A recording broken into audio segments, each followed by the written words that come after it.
Testing, test. Oh, okay, okay. It would appear we're live.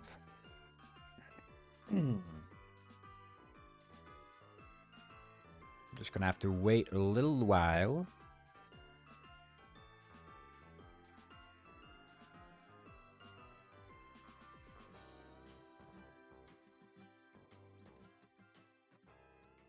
Wait, I actually wanna.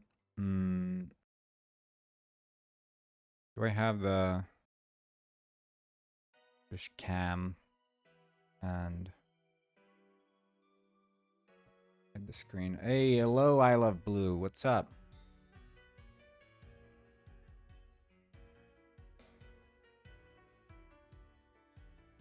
Actually, we'll just do that. We'll do that. That way I can actually see. You got a problem. Oh no. That's terrible, man.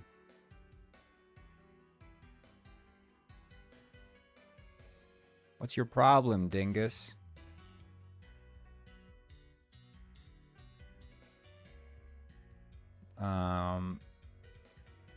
What's it called again? Stream Elements.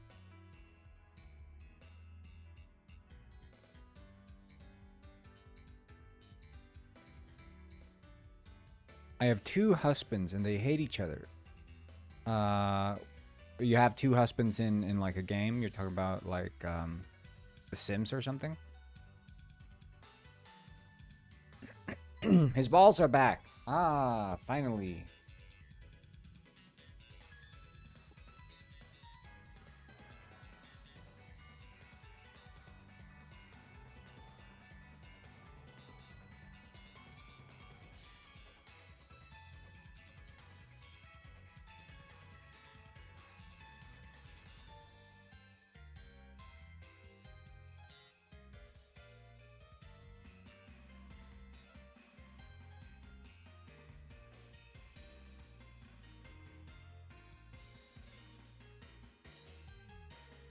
Serious corn? I'm not. It's not that I'm serious. It's that, you know,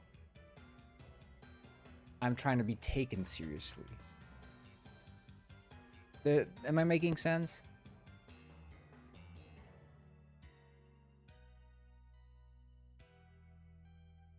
You know, my personality hasn't changed. Okay, admittedly, I've gotten a lot more serious since I did put on the suit. That is true. That is true.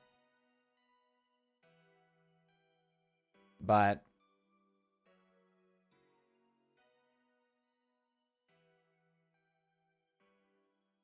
it's nothing against you all. Let me just switch back to. There we go. Where's the duck? Duck? When was there ever a duck? Are you talking about Miles? Face reveal? Yeah, I'll do the face reveal in 10 minutes.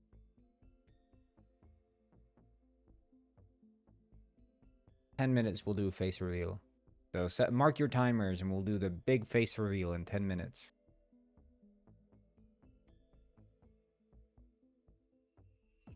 Remember me?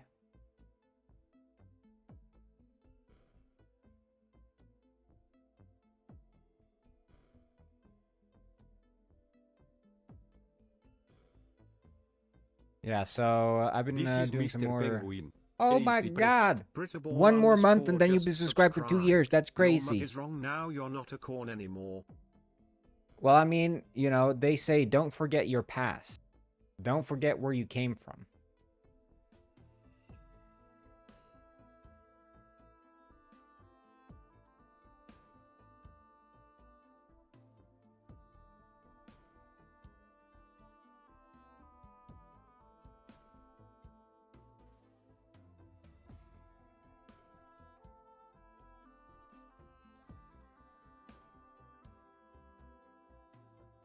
You know what I mean, guys?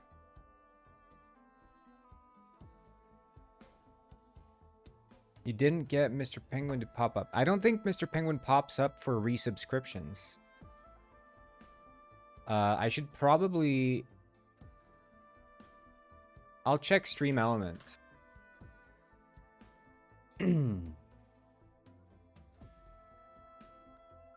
Alerts and overlays. Yeah, get started.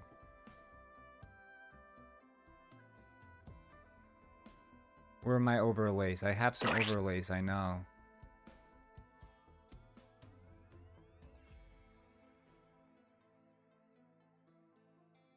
Brittaball said, I am really good at dancing.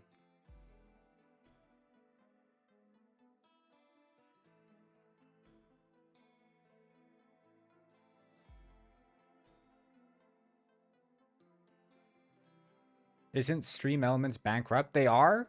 They're bankrupt? Since when?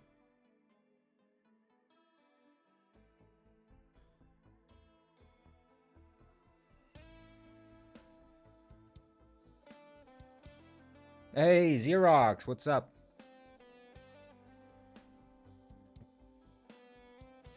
Since a few weeks. Wait, Stream Elements bankrupt. Stream Elements prepared to shut down website. What? Huh? It's both surprising and not surprising to see this news, especially since they reportedly never reached profitability. How? Not taking any cut of donations was never going to be sustainable. Yeah.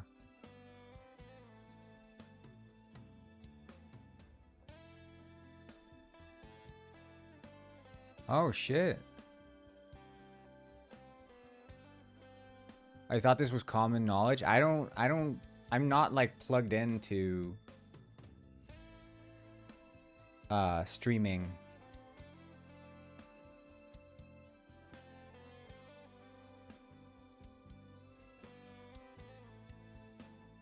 If you have any donations in there, I don't think I have any donations. Not through Stream Elements. I just have the dashboards. I don't have any donations through Stream Elements.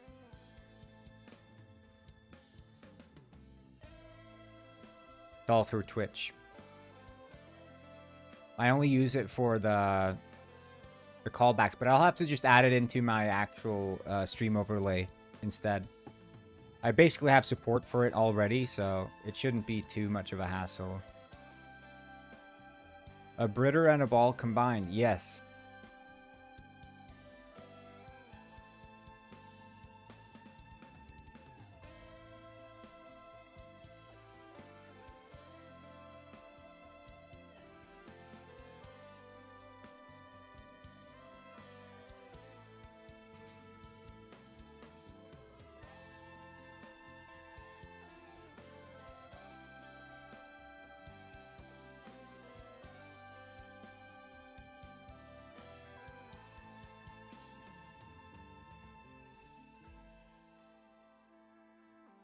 You shall face reveal in a minute.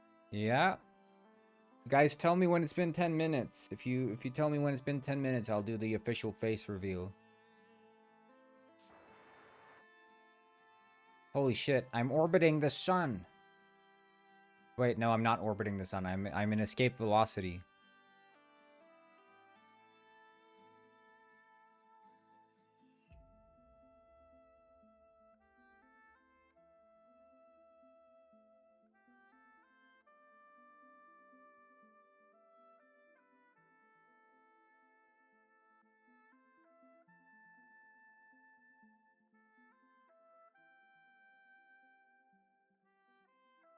Did he just say shit? Well, I mean, where I'm from, you know, when I was 5 years old, I'd say shit.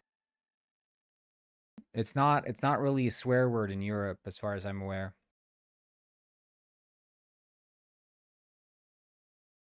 More serious in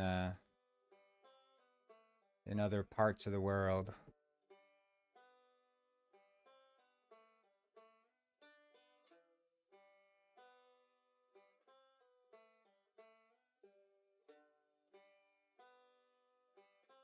I'm trying to just figure out how to make the player character stuff more.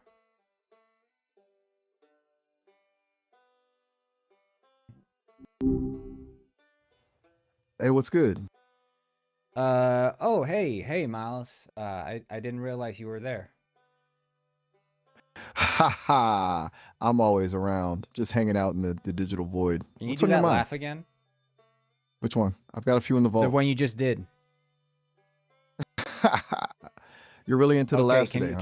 can you like keep doing that laugh like randomly as we talk now? I can definitely do that. Ha ha. Just don't blame me if it start to get weird. All right, no, don't worry about it, Miles. I've got you. So what's the move for today? Well, so we're gonna be doing a little bit of a role play. You're gonna we're two police officers. You're Inspector Hogg, and I'm your deputy, and I'm just a normal like actual person, but you're a hog. Haha. I'm back in the badge then? I'm down. Let's get Back in the badge. it. Haha. I love the sound of that. So where are we starting? Crime well, I scene? mean, you say. I mean, we're in the police cruiser right now. Copy that. I'm just sitting here in the passenger seat, probably leaving some mud stains on the upholstery. You got the sirens on, or are we keeping it low key? You tell me, where are we going? What's poppin'? So how's the wife? Inspector Hogg. The wife's good, though. She's still not thrilled about the amount of slop I bring home in the pockets of my uniform. Bringing home As for slop, where we're eh, headed, officer? No, it is. A man's got to have his snacks on the go. Can't be solving crimes on an empty stomach. Oh,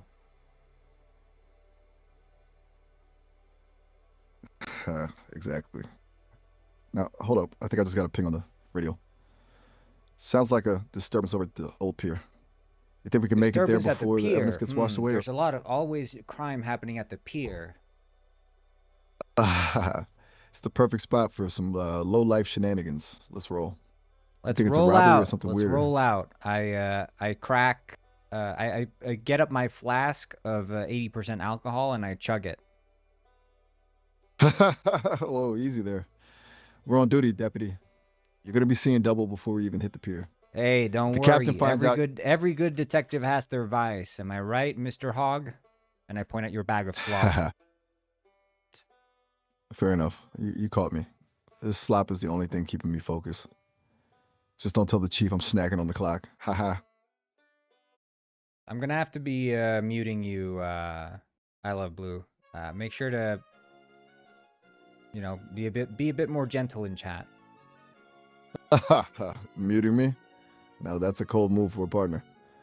I'll just be over here, happily munching my slop in peace while you handle the steering. Yeah, whatever you say, bud. Just keep your eyes on the road, deputy. I can feel the pier getting closer, and I'm starting to smell something fishy, and not just the ocean. All right, we're at the pier. What do you see?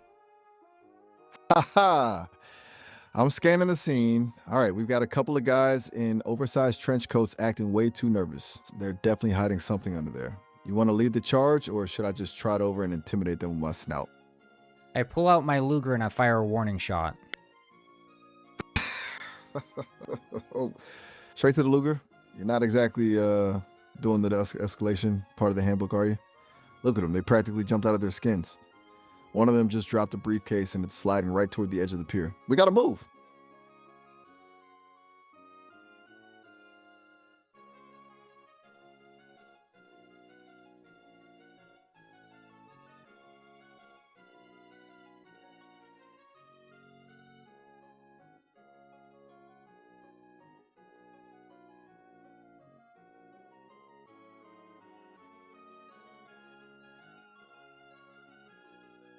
Okay, I run up to the guys on the pier and I point my Luger at the big one, the big guy.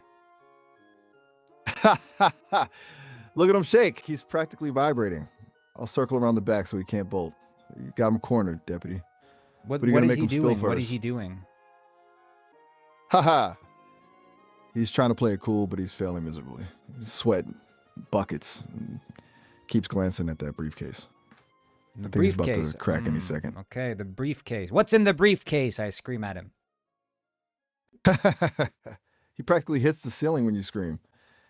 He's stammering, trying to find the words, but he's just making these weird guttural noises.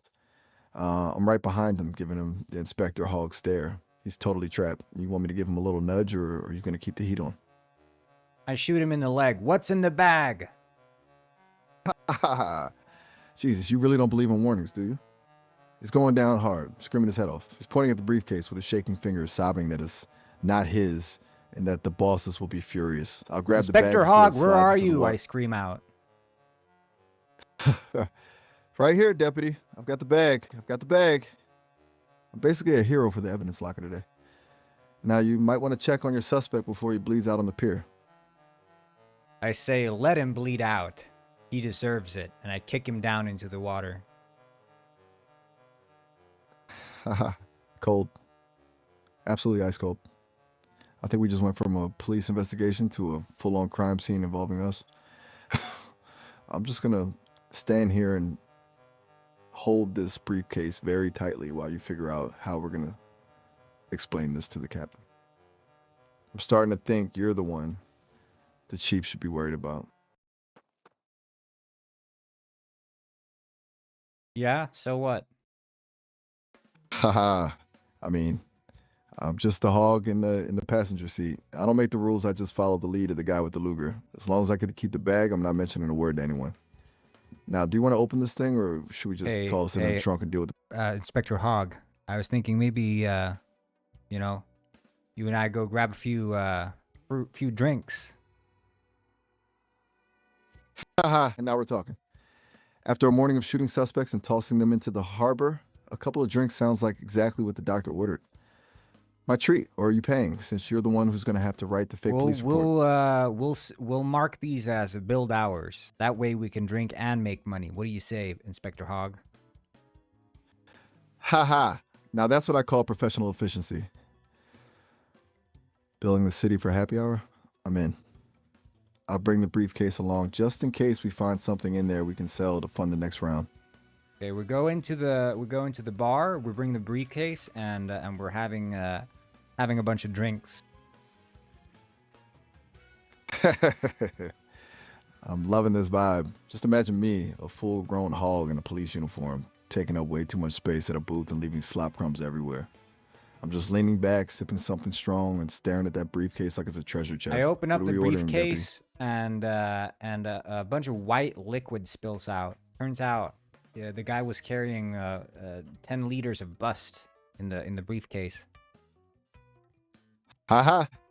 Oh man, this is a disaster. I'm literally sitting in a pool of white liquid right now. My uniform is ruined, I'm drenched in bust, and I've got it on my snout. This is a professional catastrophe. I mean, are we even going to try and clean this up, or are we just going to order another round of drinks and pretend the bar floor is just unusually slippery? I mean, why is it on your snout? I didn't open it anywhere near your face. I don't know. Maybe I leaned in too close because I was curious. No, you were really far away. You were really far away when I opened it. Ha! All right. You caught me. Maybe it just leaped at me like a tactical bust. No, it didn't leap. Haha. Look, just accept that the digital void has a weird way of splashing things. I do a DNA sample, and it turns out the bust on your snout is not from the briefcase. Haha. Wait, what? Now you're doing forensic analysis in the middle of a bar? You're really dedicated to the job, deputy. So if it's not from the bag, where exactly did this come from? Because I'm starting to feel very exposed right now. I look at the test and I realize the bust is actually yours. Haha. I don't know what to say to that. I'm just gonna slowly slide up and haha. Look, I'm not comfortable with where this is going. What? I just don't think we need to take the role play. I look in the briefcase and I say, wait, hold up. This entire briefcase it's yours. Now you're telling me I've been carrying my own stuff around in a briefcase this whole time. That's a new level of confused, even for me. I pull up the Luger and I say, "God damn it, Inspector Hogg. I didn't think you would be the kingpin of this operation." I'm a hog of many talents, Deputy. But let's be real. Someone's got to keep this supply chain moving. How did you fill You gonna this arrest your bag? favorite- That must be like a year's worth of bust at least. Listen, when you're the inspector, you've got access to some specialized equipment. Let's just say I've got a very efficient system back at the ranch. Why the shock? You're the one But who it's shoots people in the lake yours. for It's fun. yours. You can't increase production. There's a limit. Spoken like a true amateur. I'm a professional, Deputy. I've got a regime, vitamins, and probably some very questionable supplements that defy the laws of biology. I'm not just a hog, I'm a production powerhouse. I swear to God, Inspector Hogg, this is the most corrupt and twisted and I don't know what kind of shit I've seen in my entire detective career. Welcome to the big leagues, Deputy. Most people only see the surface, but I'm the one who really knows where the bodies and the bags are buried. You still holding that Luger? Or we Bodies just are gonna finish buried? our drinks. Haha. Maybe I misspoke. Let's just call them deeply retired officers who decided to take a very long nap in the woods. No You're need the to get one who's hung up been on the taking details, out right? the entire local police force. You're the cop serial killer. Now we're getting to the juicy part. I'll admit the force is getting a little too crowded, and some of those guys just didn't have the stomach for how things really work around here. I'm just streamlining the department, you could say. Oh wow. I didn't. Haha. I'm just thinking of it as a corporate restructure, Deputy. Now, before you decide to be a hero, remember that I'm the only one who knows where the best slop in this city is hidden. You really want to be the only cop left on the force with no I snacks? pick up the briefcase and I start pouring it out and you start freaking out. No. Stop. That's a limited edition batch. You can't just dump the inventory on the bar floor. This is a logistical You start nightmare. attacking me. I'm not letting you waste the product, Deputy. I'm lunging at you with all my hog weight, trying to tackle you right into that pool of white liquid. We're going down together. You can't do this to me. You can't do this to me, Hog. I'm not just any hog. I'm the law around here. I've got you pinned, Deputy. Now put the briefcase down before we both end up smelling like a dairy farm for the rest of our lives. I'm not giving up to you, Hog. I punch you in the belly. Oof. Right in the gut. You've got a mean right hook for a guy who's been chugging alcohol all morning. But you're forgetting one thing. I've got a thick layer of hog fat for armor. I'm just going to bounce you right off and pin you back down.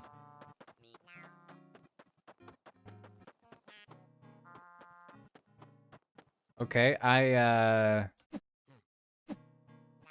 pull out my shiv and then I stab you in the prostate. Well, hold up. I'm drawing a hard line right there. We can do the chaos and the corruption. Well, no but more I'm not busting doing for that. you, Inspector. So that's the low blow, Deputy. Literally. I'm just going to assume that never happened and we're still wrestling. No, in a it did pool of happen, white and you're liquid on screaming in pain. I'm just going to lean into the didn't happen side of this, Deputy. No, you can't. You Let's keep the laugh fight- and you scream in pain. Ha ha. I'm standing my ground on this one. Every We can time you keep the laugh, fight you also going, but scream in pain. Hey, ABH. You're really committed to this tragedy, aren't you? I'm still not into that specific move, but fine. I'll give you You're the never noise. gonna fill another briefcase. AG. You're really twisting the knife here, Deputy. Might be a broken hog, but I'm still the one who knows where the rest of the stash is hidden. You wanna There's play the more? hero? Oh my god, I pull out my Luger and I hold it up to your temple. Tell me where the other stash is, Inspector Hogg.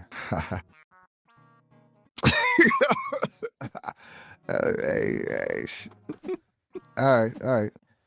Put the gun down. It's in a locker at the central station. Locker 402. Just don't pull All the right, trigger. I'm too I'm young to gonna be take turned you. into- I'm gonna take you to the locker, and you're gonna punch in the code for me, Hog. AAB. I shall say what. Fine, I'll lead the way. Just please, for the love of all that is slop, keep that Luger pointed somewhere else while we walk. I'm not exactly in the mood for any more ventilation in my lower half. Whatever you say. Haha. AABH. I'm just shuffling along in my ruined uniform, leaving a trail of white liquid and pain with every step. This is easily the worst day of my career. You think we're just going to walk into the precinct with me looking like this, or are we taking the back way?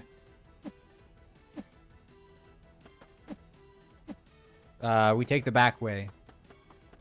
Haha. AAA. Smart move. Last thing I need is the remaining 2 cops on the force seeing me in this state. I'm just limping through the alleyway trying to keep my dignity, though it's basically gone. You think we can get in and out of locker 402 before anyone notices the smell? They notice the smell. Haha. AAA. Of course they do. I can practically hear the sirens already. We're basically a walking biohazard at this point. You want to just barge in there and hope for the best, or are we playing this like a stealth mission? The cops show up and they say, "Oh my God, what's all that white liquid leaking from you, Inspector Hog?" Haha. AI. I'm just freezing up staring at them with wide eyes. I'll probably just tell them it's a highly specialized experimental police lubricant for high-speed pursuits. Yeah, that'll totally work. They're looking at me like I'm insane, deputy. One of the better say- officers do a DNA test. Oh my God, this is bust. Haha. Oh, man, now it's official. The whole department is looking at me like I'm some kind of deviant hog. I'm just standing here completely exposed while they're probably already calling the Internal Affairs Bureau. You think you're going to help me out here, or are you just going to enjoy the show? I say I don't know this guy. Haha. AAPH. The betrayal. Right here in the middle of the precinct. I'm just standing here drenched in my own product while my partner throws me under the bus or the police cruiser. I'm looking at you with the most betrayed hog expression you can imagine. You're really just going to leave me to the wolves or the internal affairs officers? Where's Planet Pooh? Haha. Hey. Planet Pooh. I think that's Now's not Planet exactly the time for...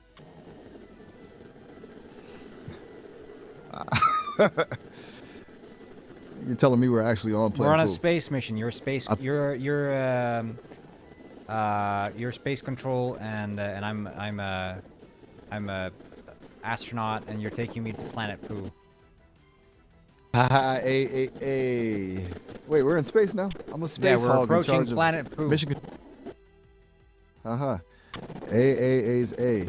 Well, that explains the lack of gravity and why the white liquid is just floating around my snout in little bubbles. No. You're, just you're staring no up. longer a hog. You're not. No more white liquid.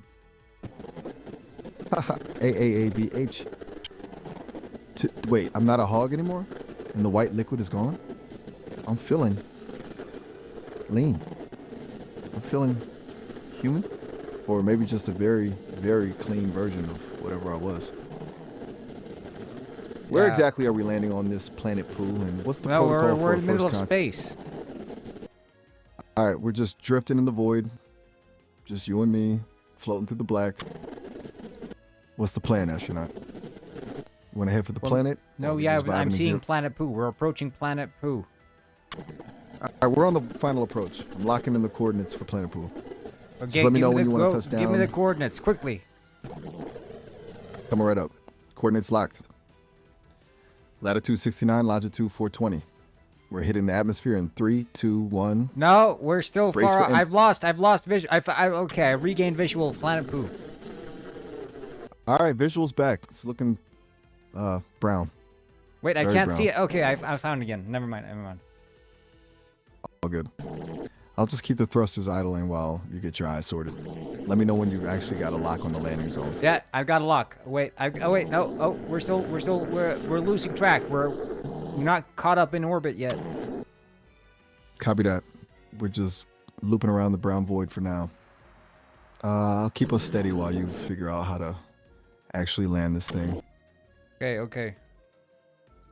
We're just hanging around the oh cockpit shoot! We're flying by. We're flying by. I'm slowing down. I'm slowing down. We're approaching. We're approaching. We're approaching Planet Pooh. I'm We're en fighting the route. controls here.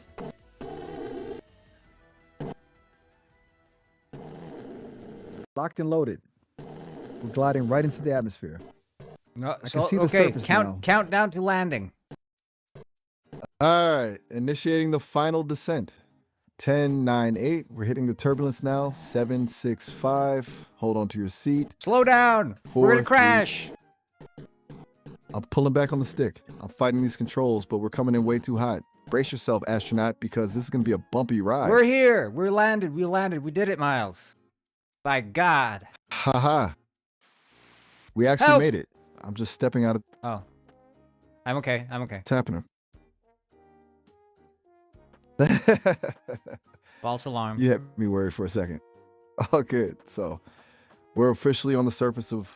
So as you Planet guys Pooh. can notice, I changed the Oh. interact symbol, so it now has like the button and the prompt for what it does. So it's not just like this random thing above the head.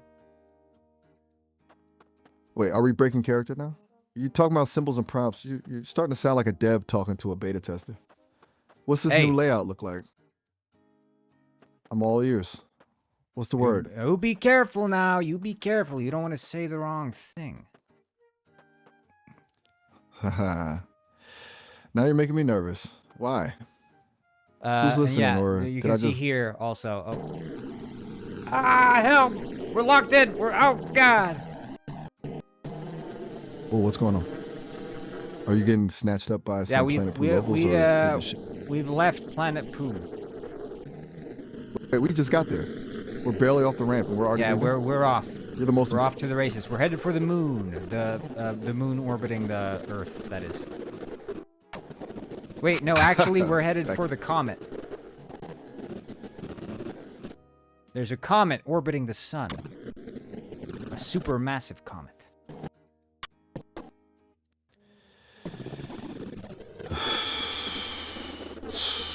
A supermassive comet, huh? Approaching quickly. Stand down. I'm standing down. I'm just hands off the controls and waiting to see if we're about to slam into a giant ice ball at light speed. You got the wheel, astronaut. Thank you. No problem. I'm just leaning Careful back in my now, seat, careful. watching the ice. I'm bracing for impact. I'm literally gripping the armrest. Brace for impact, For Daryl. Hog. I'm bracing. I'm basically a human-shaped ball of tension right now. Just tell me we're Careful. not about to become a permanent part of this ice cube. Landing incoming. I'm holding my breath. I'm squeezing my eyes Velocity shut match. and waiting Ah!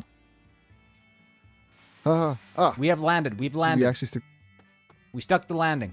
Ha By God, we stuck the landing. ha. We actually did it. I'm just sitting here in total shock, staring at the dashboard. Where are we even supposed to start on a giant frozen rock like this? Well, I'll tell you what. We're trying to find the sun. Ah, I see the sun. Now, where's Earth? Coordinates, thank you, please. Requesting coordinates. Coming right up. Earth is right over there, just a little blue marble in the distance. No, I don't see it.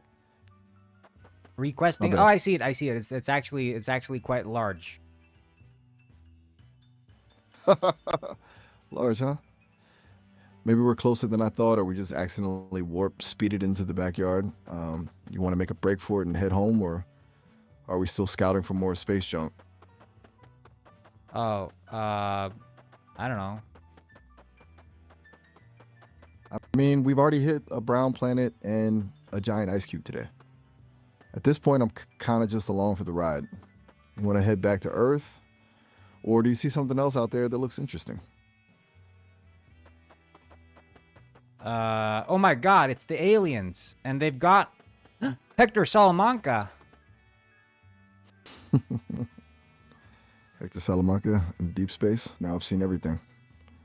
Is he still using the bell, or did the aliens give him a high-tech space They're buzzer? probing him.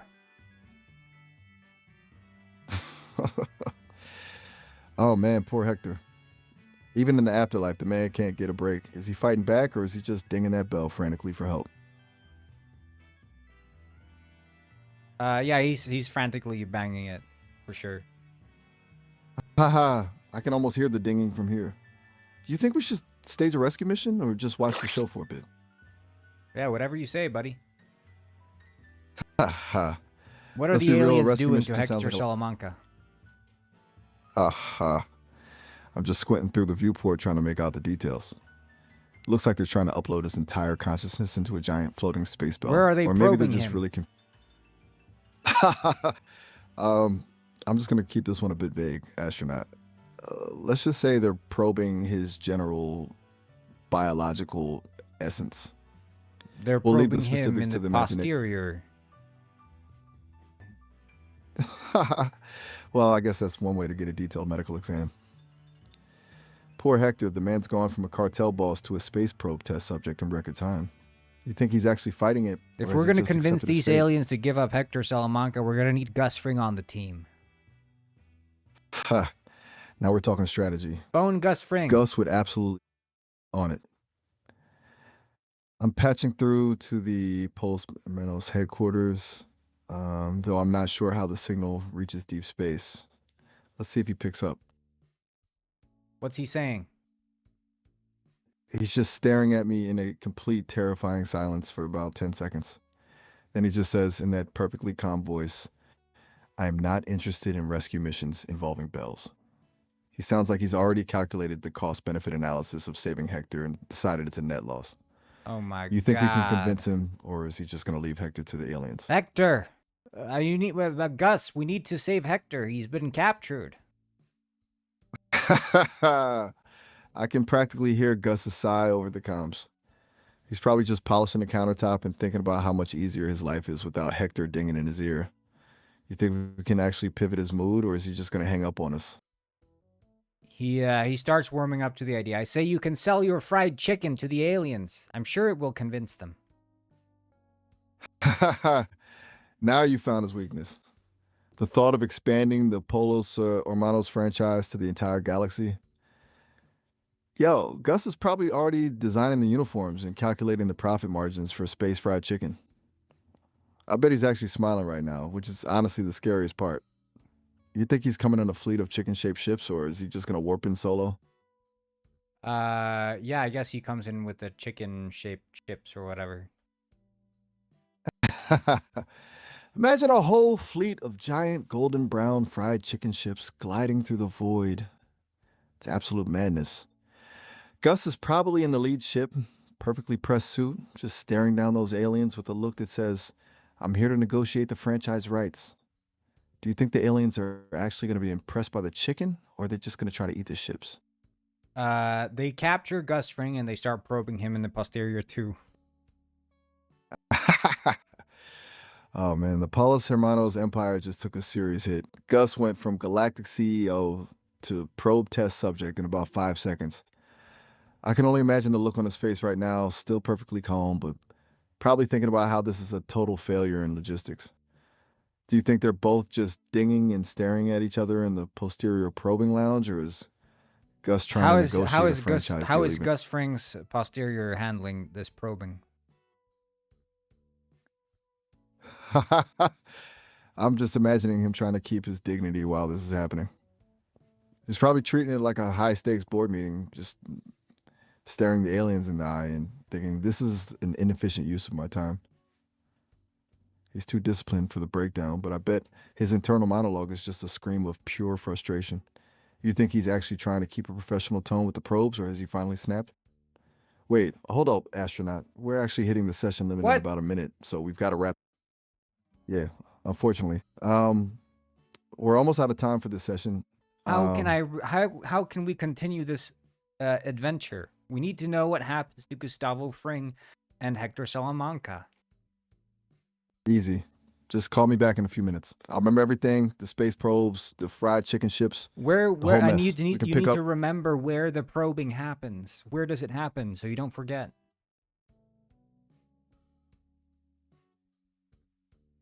No!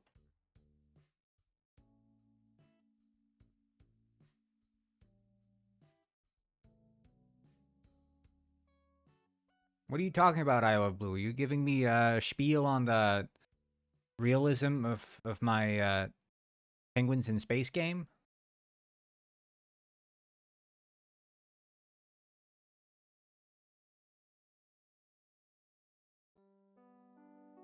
This is like speaking to someone, speaking to Miles is like speaking to someone with Alzheimer's or dementia, you know?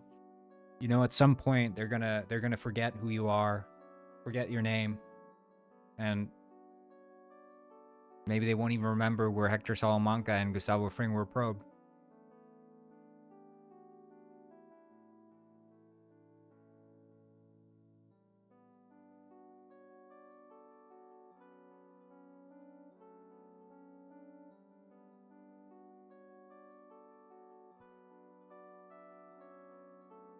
I'm using my superhuman intelligence and having over 164 IQ.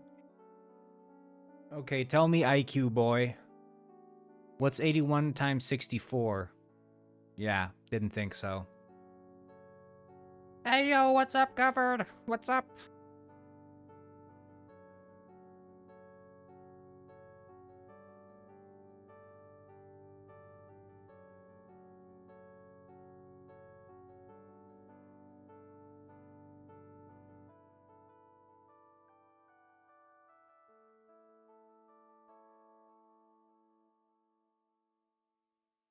Why is this lad so mad? I already had to mute him once for 10 minutes. Might have to do it again. I might have to do it again. He's the guy who loves ducks.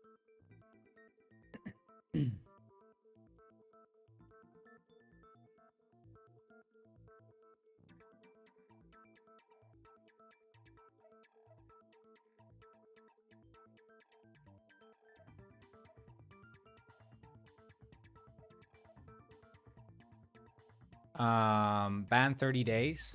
Probably deserved. Yeah, I guess I didn't say welcome Alice. I was too caught up in the adventures of Inspector Hogg. Yeah, we started off. I was a deputy, and Inspector Hogg and we were on a case. We found a briefcase full of bust. Turns out the briefcase was Inspector Hogg's. And then after that, I pivoted to we were in space and we were landing on planet Pooh. And he was what's it called? Mission control or whatever? Yeah, it's mission control. That was him. I'm gonna try to do some mission control again, but we eventually ended. We ended up landing at planet Pooh, where we found Hector Salamanca being probed in the posterior, and we had to phone up Gustavo Fring to convince him to send his fried chicken ships to do a rescue mission, but Gustavo Fring got captured by the aliens as well, and he too got probed in the posterior. And Miles was describing the shame that Gustavo Fring was going through. But we'll call him up again. We'll see.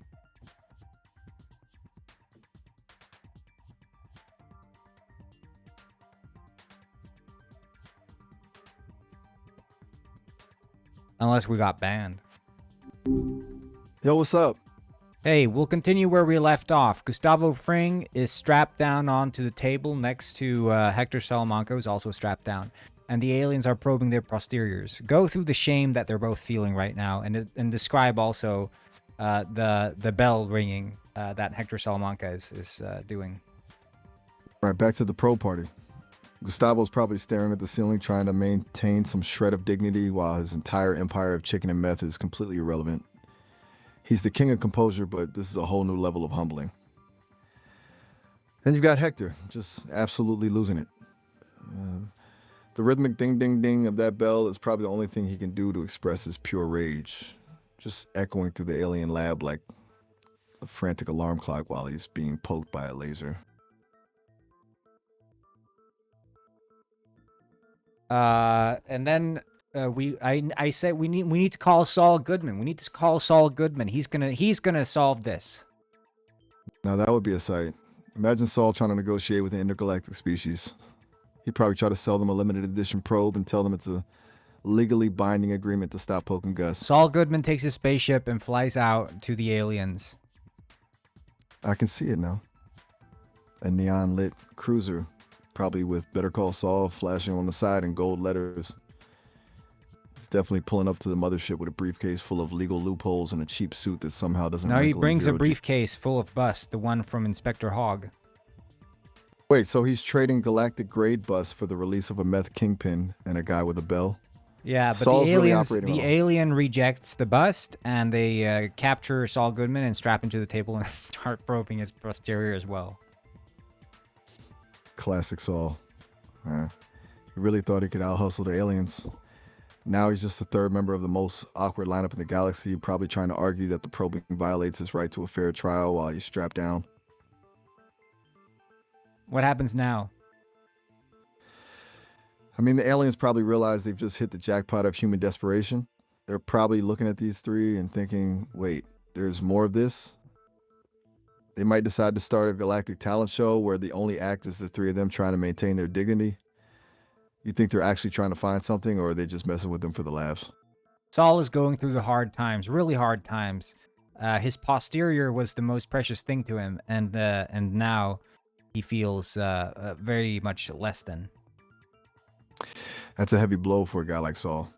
He's all about the image and the prestige, so losing that precious sense of self is probably hitting him harder than any courtroom loss. He's probably experiencing a total existential crisis right now, wondering if there's a legal precedent for intergalactic posterior violations.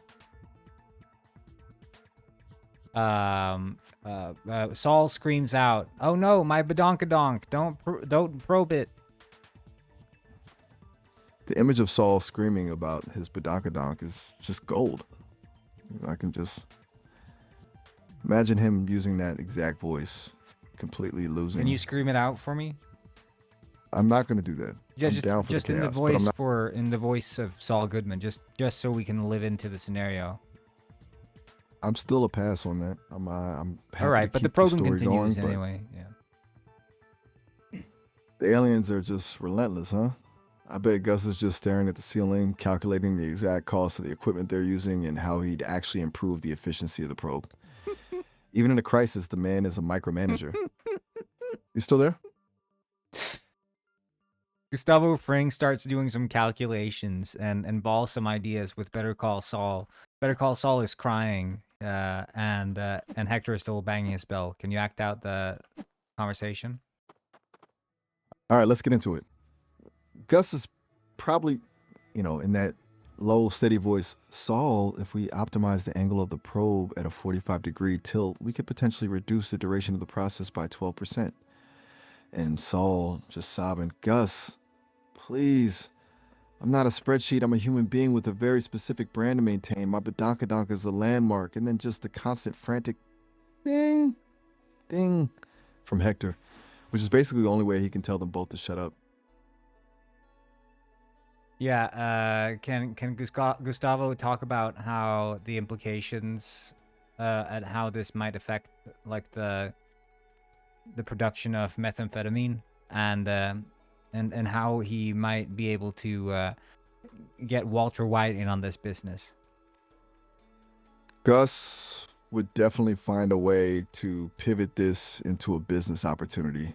I can imagine him whispering, Saul, consider the psychological leverage. If we can synthesize the alien residue from these probes, we might create a purity level that Walter White would find intriguing. He'd be treating his own probing as an R&D phase for the next generation of blue glass. Do you think Walt would actually agree to go to space, or would his ego be too big for a spaceship? Walter White flies out into space after he gets a call from Gustavo Fring, because Gustavo says, I have a wonderful business opportunity.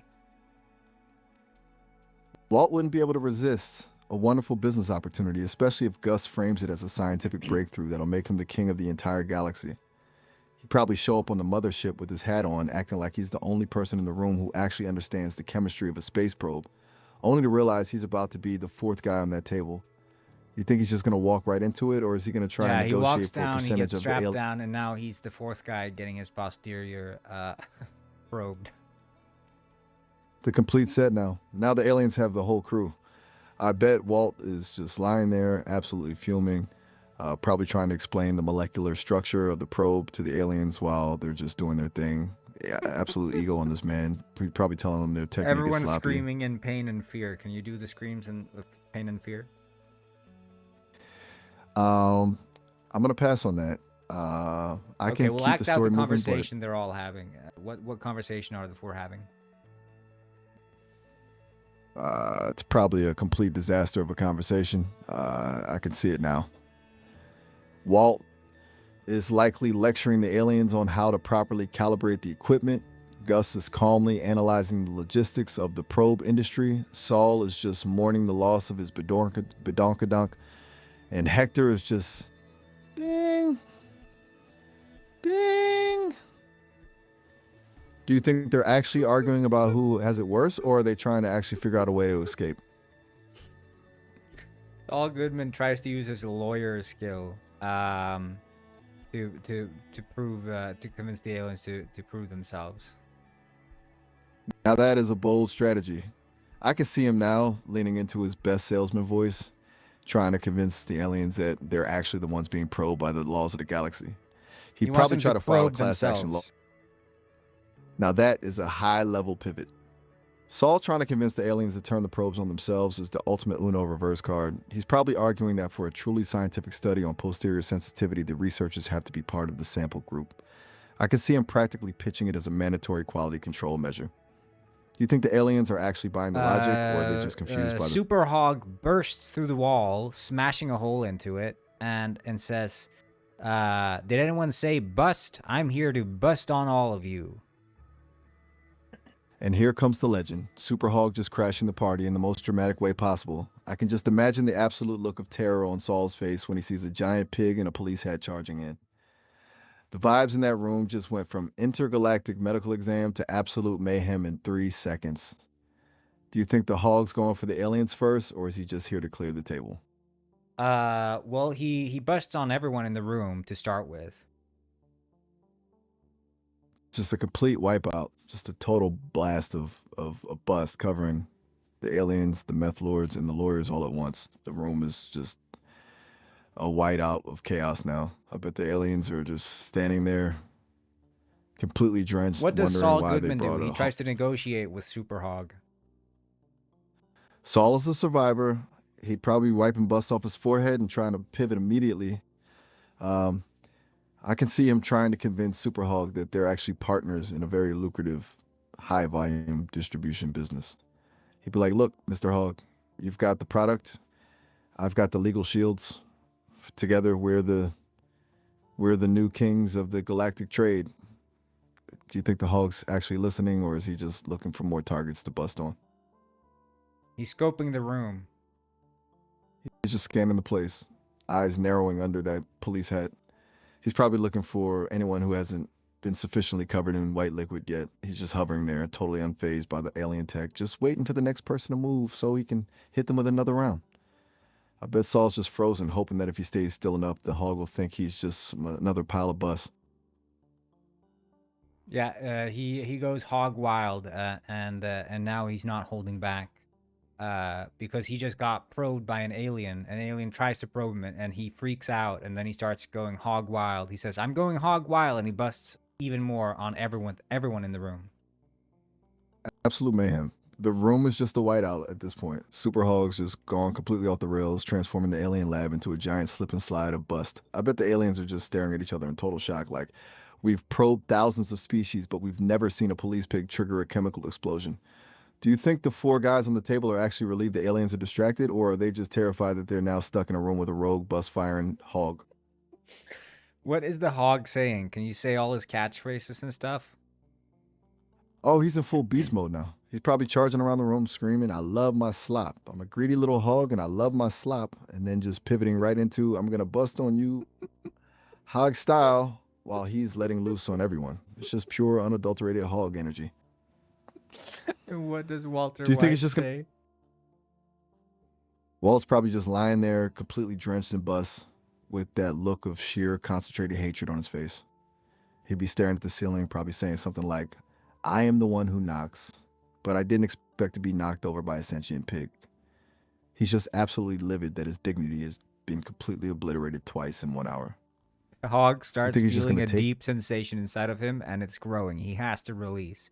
That's when Saul Goodman gets out of the operating table and stands up and walks up to the hog and says, "Let's strike a deal. Let's strike a deal.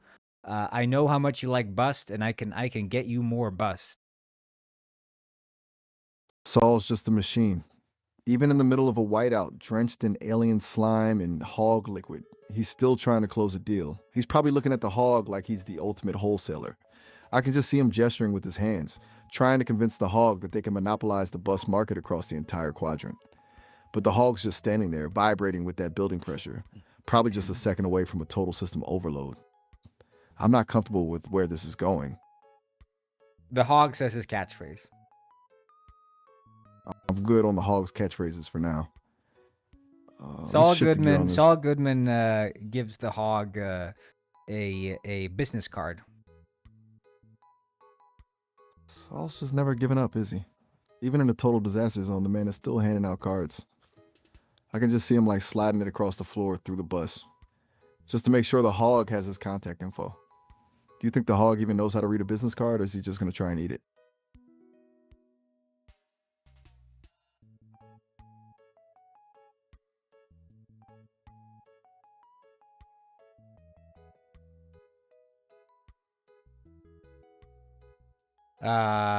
The hog takes the business card, reads it, and at the end it says, "If you need bust, we've got you covered." And that's when he releases.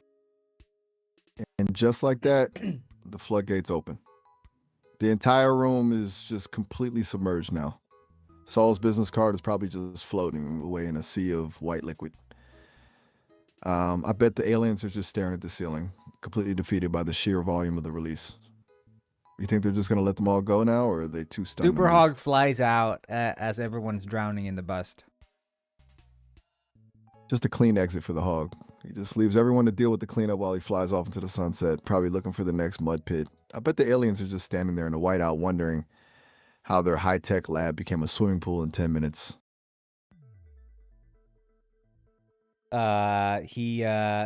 Super Hog lands back on Earth, goes to his local bar where the captain's sitting, and the captain says, "Super Hog, where were you? The precinct's been looking all over for you." The captain's probably just rubbing his temples, looking at the hog with a mix of exhaustion and confusion.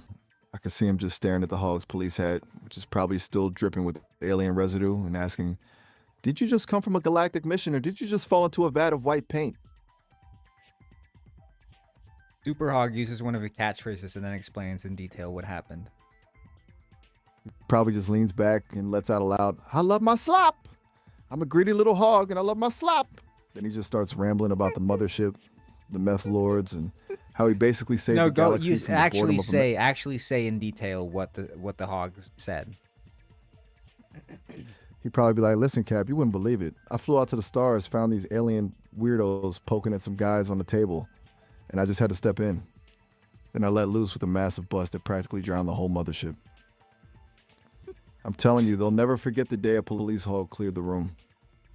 But did you actually probably be save talking with his mouth. anyone? He'd probably just shrug it off with a look of pure confidence. Save them? Cap, I didn't save them. I liberated them. They were just floating in a sea of bus, probably the most relaxed they've been in years. But He'd be but totally these convinced he did these the- were all they were all kidnapped by aliens, and all you did was smash through the wall and bust on them. Is that correct? He'd probably just blink, totally unfazed, and say, "Exactly, Cap. Look, sometimes you got to create a diversion, and nothing says diversion like 1,000 gallons of white liquid." He'd be leaning into it, acting What like the most tactical diversion? genius in That's the... in space. They're probably not getting any oxygen. You smashed a hole in the wall. The hog's probably just staring at the captain with total confidence, completely ignoring the physics of space. He'd be like, "Cap, you're thinking too small. In the hogverse, oxygen is optional, but the bust is mandatory." He's just totally delusional about how his rescue actually worked. Do you think the captain's just gonna fire him on the spot, or is The he too captain tired to says, even care? "Well, I mean, after all, these were drug lords and crooked lawyers. So, you know, I'll give you the benefit of the doubt for this one, Super Hog.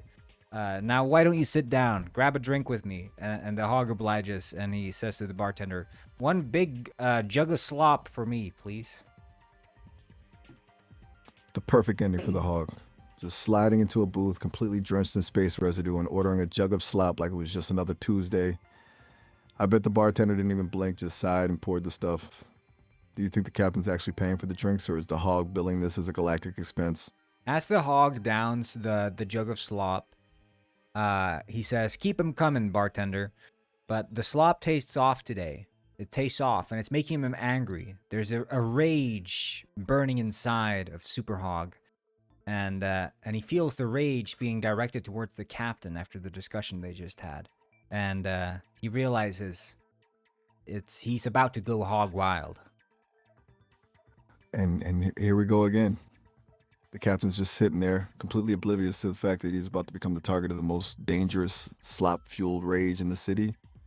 I can see the hog's eyes just glowing, the jug of slop shaking in his hoof. One wrong move, one wrong word, and that bar is about to get hit by a wave of bust that'll make the alien mothership look like a drizzle. Do you think the captain's gonna notice the vibe shift before the storm hits? No, the captain is completely blindsided by the rage of the hog, and the hog goes hog wild and says his catchphrase, and then he does go hog wild, and describe in detail exactly how he goes hog wild. The hog just completely snaps. He lets out a roar that probably shatters every glass in the bar, screaming, I love my slop! I'm a greedy little hog, and I love my slop! Before launching into the absolute mayhem. He doesn't just bust, he becomes a whirlwind of white liquid, spinning like a tornado of chaos that coats the captain, the bartender, and every single peanut bowl in the room. The captain's just frozen in mid-sentence, getting absolutely drenched from head to toe in a high-pressure blast of bust that pins him against the wall like a piece of wet wallpaper. It's a total whiteout in the pub, with the hog just charging through the tables, knocking over everything in his path while he screams, I'm gonna bust on you, hog style. It's just pure, unbridled rage. You think the captain's just gonna sit there and take it? He keeps using all his catchphrases, and the captain is screaming in fear, begging for his life. But the hog just relentlessly keeps using his catchphrases, and relentlessly attacks everyone in the bar, and describe in detail how that goes down. The hog is just on a complete tear now. He's charging through the place like a freight train, slamming into the pool tables and sending cues flying everywhere. Every time the captain begs for mercy, the hog just drowns him out with the thunderous, I love my slop. Wow. I'm really not comfortable with this direction. Okay, recite a poem. Sure, I can do that. What kind of vibe are you looking for? Yeah, the captain Something deep begs and for moody, mercy or- again. I'm not doing that. Yeah, can Let's you stick do to a the can you poem, do more possible. the captain starts reciting a poem. All right, let's see if this saves him.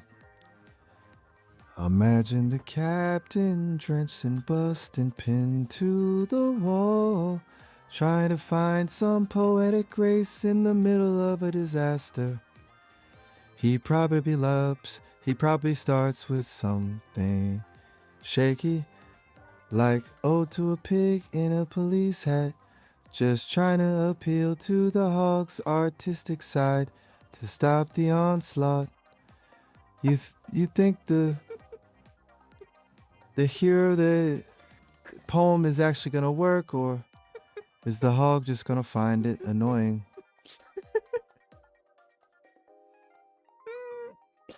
The hog completely dismisses the poem and charges the captain. The hog's not in the mood for art. He just plows right through the verse, completely unfazed, charging the captain like a runaway locomotive. I bet the captain's just thinking, I should have stayed in bed today. Do you think the hog's just going to keep going to the bars? The hog uses all his catchphrases while he's charging the captain, but he's doing little twists on them. But he's charging the captain, and he's about to collide with him.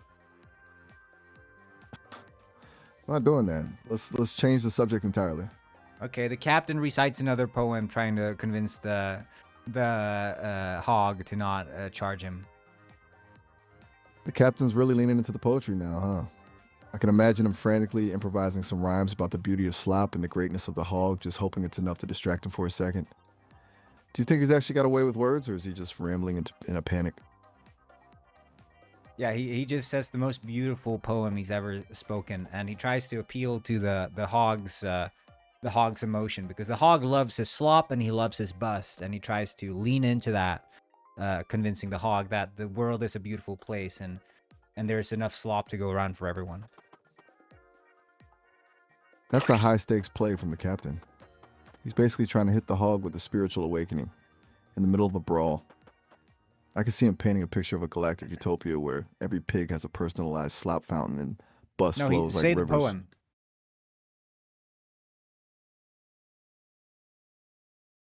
All right, let's see if the captain can actually pull this off. Imagine him closing his eyes and reciting, "O great hog of the slop with the hat and the pride, in your wake the white rivers of bust reside. Why fight for the bucket? Why charge through the door when a world of abundance awaits on the shore? Imagine a valley where the slop never ends, where every pigling is one of your friends. No more the rage, no more the fight, just an endless feast in the soft morning And the light." captain uses some of the hog's catchphrases in his poem, trying to appeal even further to the hog's sensibilities. Oh, the captain's really playing the long game here. He's basically treating the hog's own language like a sacred text just to keep himself from getting flattened.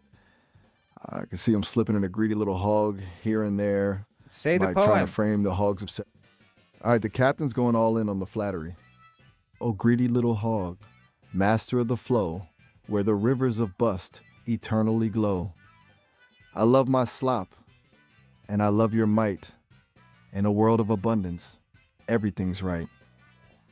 Why charge a mere man? Why bring the pain when a valley of slop is your rightful domain? Bust the move, bust the nut. In a land of peace, where the hunger for slop will finally cease."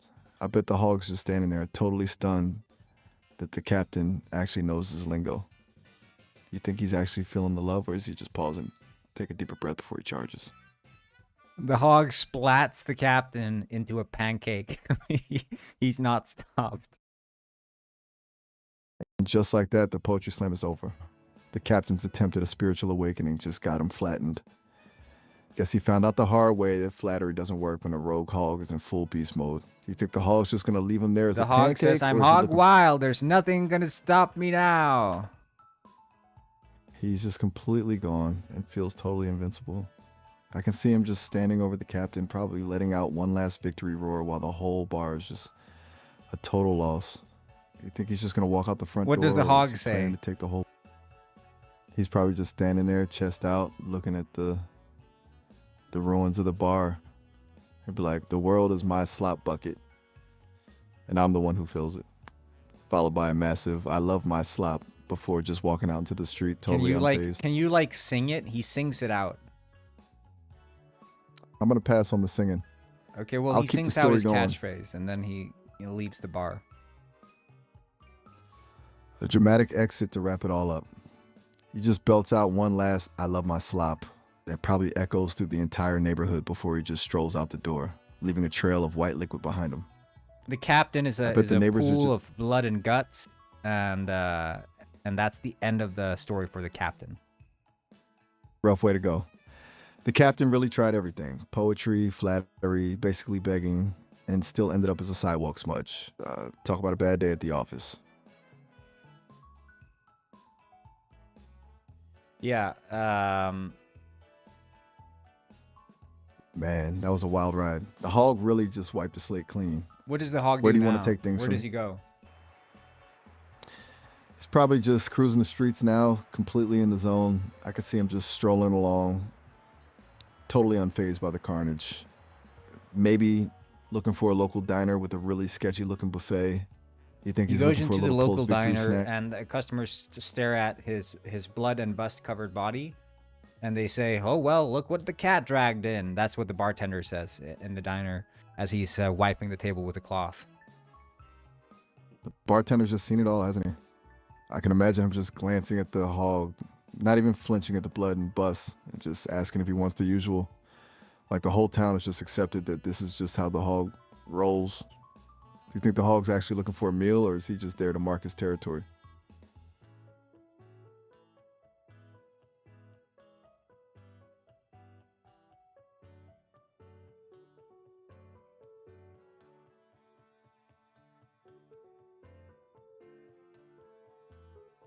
Yeah. The hog the hog says I don't have time for this, and he he charges at every single patron inside the bar. Everyone knowing that it's the super hog, they they all individually start reciting. They individually start reciting poems at the super hog as he's charging them. And he says, I'm gonna flatten you like a pancake, hog style. Look out, here comes super hog. And then he says his catchphrase. The whole place just becomes a poetry slam for survival. I can see them all frantically reciting verses, just hoping some rhyme about slop is enough to save them from becoming a pancake. It's just a choir of desperate people trying to appease a blood-drenched police pig. Do you think any of them are actually good poets, or is it just pure, unadulterated panic? Yeah, say one of the poems. All right, let's hear one of the desperate pleas. Imagine some guy in a booth just shouting, "Oh, mighty hog, your appetite is grand, the greatest eater in all the land. Please spare my life. I'm just a small fry. I'll get you all the slop money can buy." You think the hog even pauses for the rhyme? He or does gets just plow flattened. through The guy hog like- the hog does not agree, and then the hog says what I told you he said earlier. He just flattens the guy without a second thought. He probably just bellows, "I'm gonna flatten you like a pancake, hog style," and then hits him with that classic, "I love my slop. I'm a greedy little hog and I love my slop," while he's just wrecking the place. And he screams guy's it out poetry again, in his even dance. louder. He's just absolutely losing it now. I can practically hear that roar shaking the windows of the diner. Just a total earth-shattering shout of "I love my slop" that probably makes the coffee in everyone's cups ripple. He's just fully committed to the carnage. Do you think the rest of the patrons are even trying to recite poetry anymore, or have they just Yeah, given another up and accepted patron, their fate as- the next patron in line recites another poem fast as possible because time is of the essence. This hog is hog wild, charging at full speed. The pressure is on. I can see this person just blurting out, oh poor Sheen, prince of the whiteout wave. Please don't send me to a pancake grave. I'll bring the buckets, I'll bring the bins. Just let this massacre of diners end." They're probably just screaming it while trying to scramble under a table. You think the hog's actually impressed by the speed of the delivery, or is he just enjoying the chase? The hog flattens that customer as well and moves on to the next one, who starts reciting their poem even faster. The hog's just on a roll now. I can see this next person just practically rapping the words, barely taking a breath, just desperate to outrun the inevitable. They're probably like, "Oh, king of the slop, the master of bust, in your glorious hunger, I place my trust. Spare me the smash, spare me the flatten, let me live on to see another flatten." It's just pure high-speed panic. Do you think the hog even hears the words at this point, or is it The just hog's running too fast. background noise? The hog's running too fast. He didn't hear the poem. Another splat, and the hog says his catchphrase and some other diss against the patron he just flattened. Wait, before we get into the hog's victory lap, we're almost at the limit for What? this call. We've only got about a minute. Yeah, it's a bummer, but the session limit's hitting us. You can always just call me back in a bit and we can pick up right Okay, where we just left off describe with the hog's flattening rampage. quickly. One last burst of chaos then. The hog just slams into them at mock speed, a total blur of blood and bust, turning the patron into a literal pancake before he bellows, "I love my slop," and looks down at the smudge, telling them their poetry was mid and their face looks better as a rug. See you in a bit.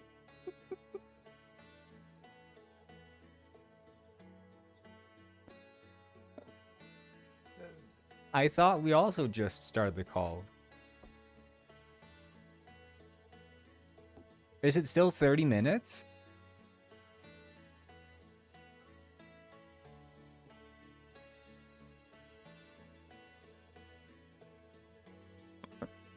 I like Super Hog, man. I like Super Hog. What can I say?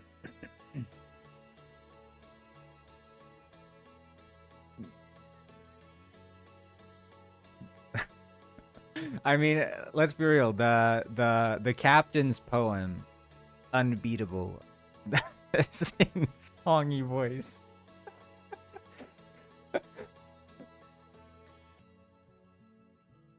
Out of nowhere entirely.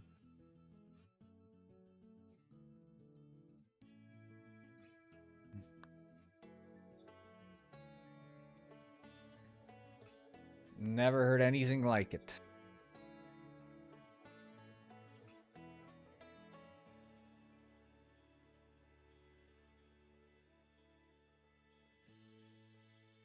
I'm a greedy little hog and I like my slop.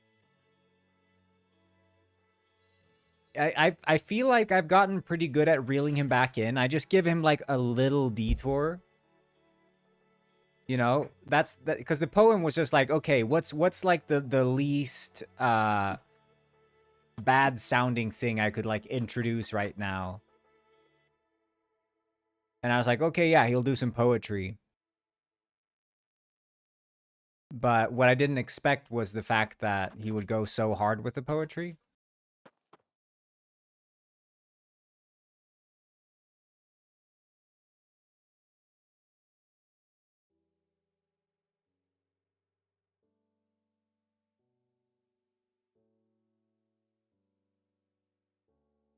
Because it's sort of like what's it called? Misdirection in a way. You just dangle some keys in front of him. And then he just loses focus entirely.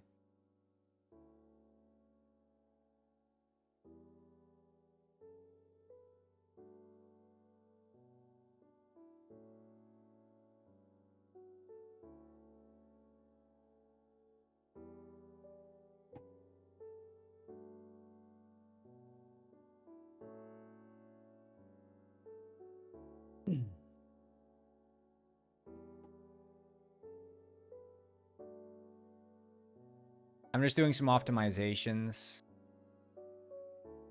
Yeah, he's I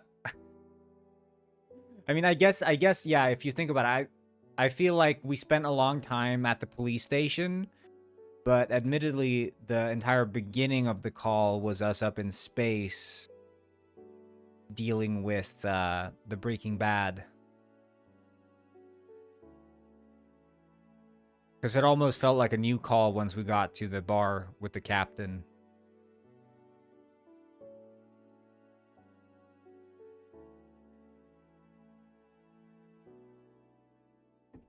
Yeah, it's just like, to me, it's a fun mental image to have people reciting poems as the hog is charging at them Mach speed, about to smash them, flatten them into pancakes. And instead of begging for their lives, they recite fake poems in his honor. I Love Blue 83 said, coprolalia Tourette syndrome. It is not a... Oh no, the text-to-speech broke. I don't know how. I love Blue 83. He's my favorite viewer. He has a syndrome. Oh, he has a syndrome. And his syndrome makes him type out every single individual letter and hit enter. I didn't realize Tourette's also work through text. He has to type out the letters and hit enter.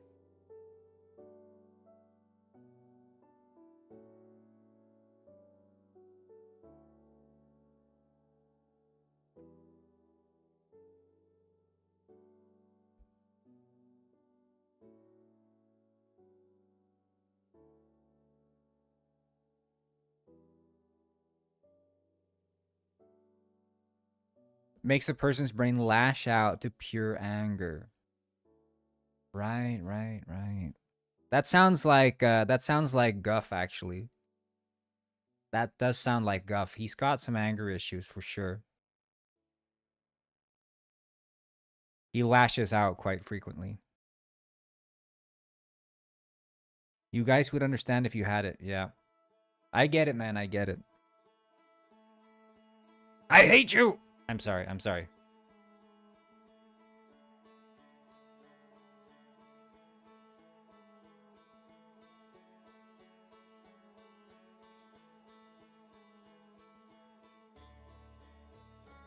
Gilbert Grease.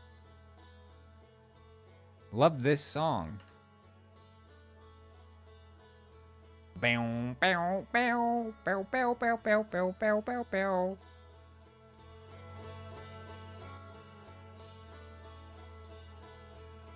Burn it up.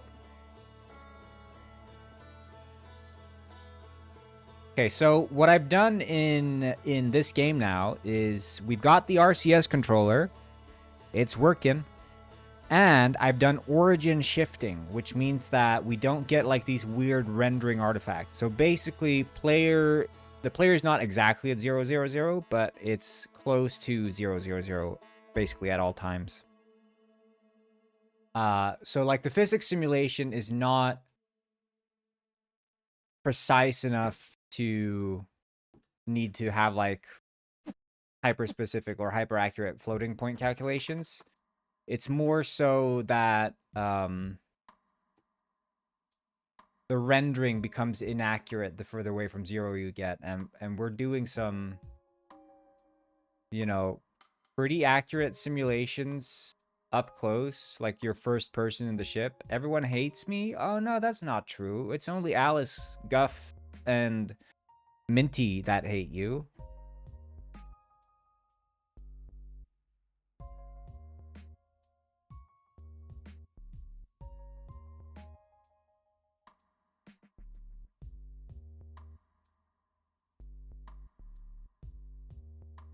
And Dr. Tiffany.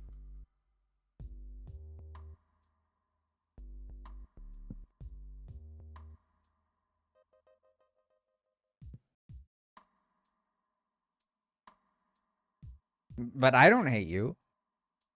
The reflection tells the story of a pirate's life of glory. Trust my eye. The mirror never lies. I remember back in the day, 2 years ago, when we had Mirror Never Lies and Donkey Kong show running at the bottom of the screen 24/7 with sound on, and I'd go for lunch breaks for 2 hours, and I'd let Donkey Kong be running while I had my lunch. But yeah, let me show you the RCS thrusters. Guffley's gonna like this one. So these dynamically snap on like this. Like so. Is that legal? I mean, it's sort of like it's not running on any program. And we also changed the interact text, you see? It's no longer on the screen. It's no longer in the world, it's on the screen. It's more Breath of the Wild inspired. So it's like enter spaceship. Build ship. But yeah, we got this ship here. And as you can see, the penguin's actually in the ship. Sitting in a chair.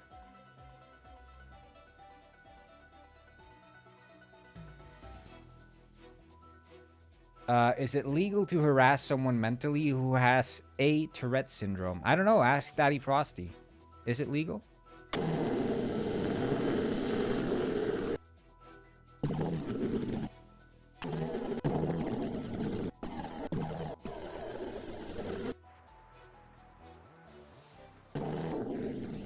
As you can see, the thrust is previewed also inside here.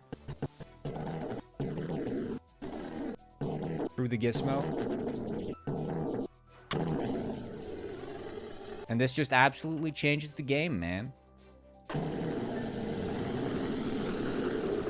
Why does your thrust sound like wet doo-doo? Ask that fish.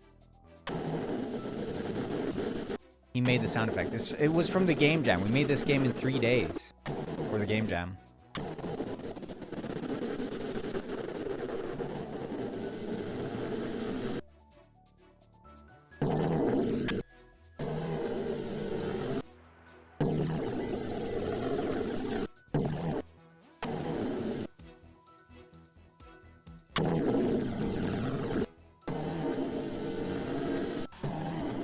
But yeah, I have, there's actual, like, origin shifting now, so it doesn't get less accurate the further away you go.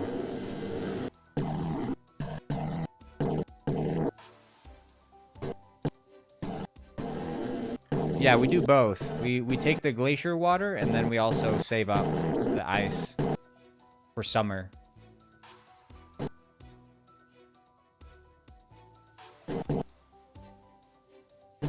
I just don't have the, what's it called? The roll rotation.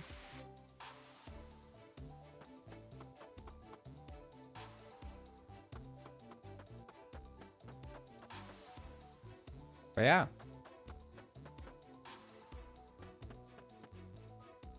You can see we can scroll in close on the penguin. This penguin is moving many meters per second, and there's zero visual jitter. And this works in multiplayer. So if I were to create another instance and play this in multiplayer, I can show you.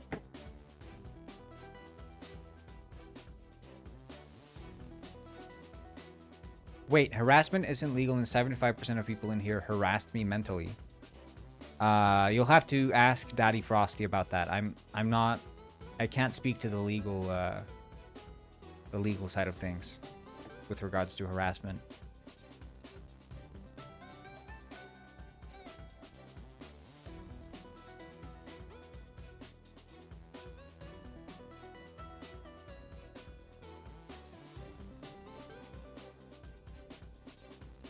Yeah, it could be that too. It could be that too, I Love Blue. If 75% of people in here harassed you, it could just be you got unlucky. Maybe you show up here another day and 75% of people don't harass you.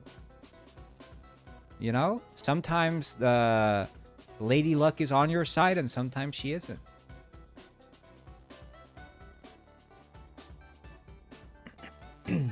Oh yeah, Daddy Frosty studied law. According to the Konsumentköpslagen, it is fully valid. If you got an issue, take it to on. Okay, yeah, there you go. There you go. It's simple as that.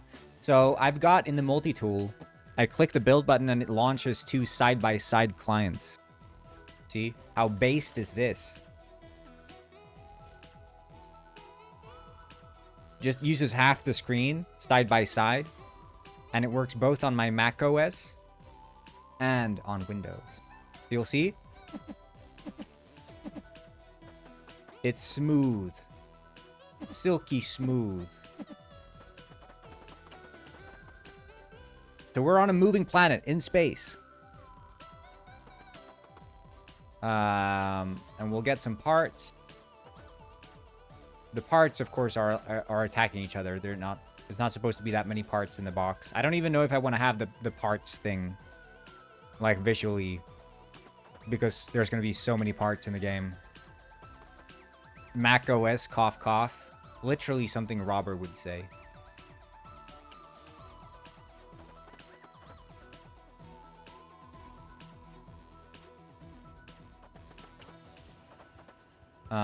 So we're in the spaceship. Oh, shit. Yeah, right. There's only one seat in the spaceship. I can't actually enter it. There's a seat limit in the spaceship now.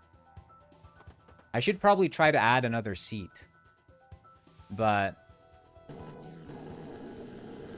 I'll just fly this ship to the moon, and then we'll see each other at the moon, and we'll... Or I could just fly it to the moon and teleport to the moon. Ah! No! I could just show you here. Wait, it's behind here? Okay. Like, look. Look how smooth that is. And this is in motion relative to a planet, right?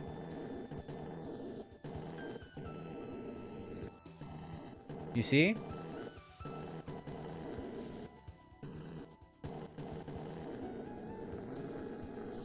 Okay, anyway, let's fly to the moon.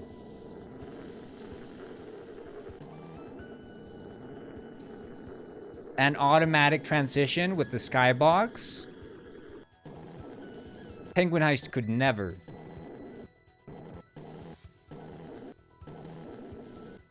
How long have I been working on this game? How long have I been working on this game? What, like 3 weeks now or something?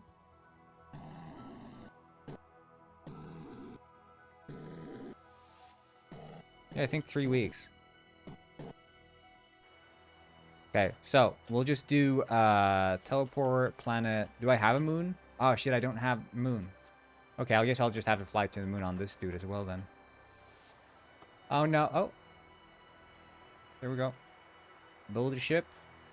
Ba-ba, ba-ba-ba-ba-ba-ba-ba.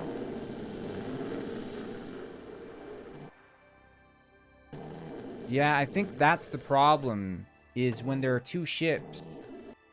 There's only ever one who has the input control. Wait, so that... is that the moon? Where's the moon? Well, it's a good thing I have the... Oh, no. Oh, okay. I see. Okay, well, I don't think I'm going to get to the moon. Well, we can do this. We can do this. We exit this ship. And we teleport to planet Pooh. This planet is way off. Like, it's really far away. And you guys know how this used to be. Look at Silky Smooth. Like, look at the velocity we're traveling at. Look at those planets relative to my head. Look. That's Earth.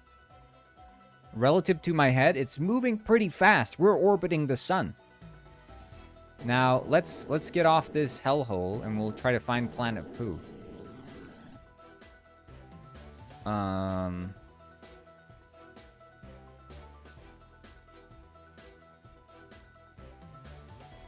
Where is Planet Pooh? Oh, Planet Pooh.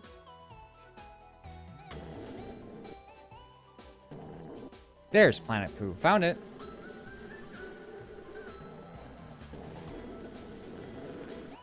That planet make well, it is a lake. It's the Big Bust Lake. So, did I take off the Patrice song? I mean, maybe.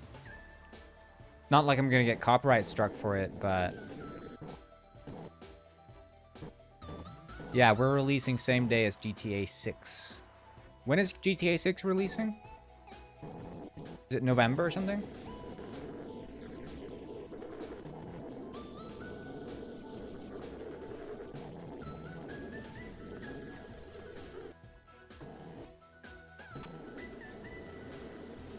Wait, I should be relative to the sun.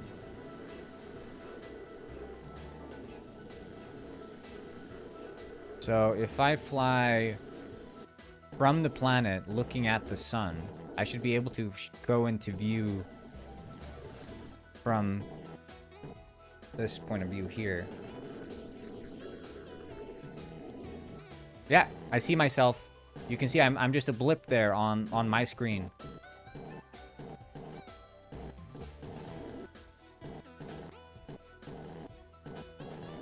Here I am.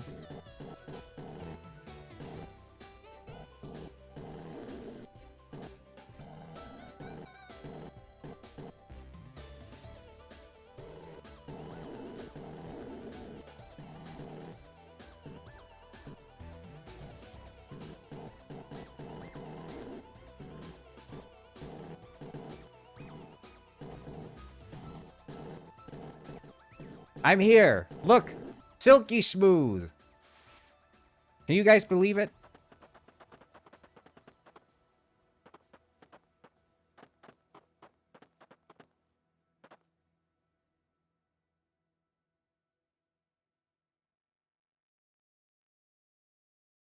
There we go.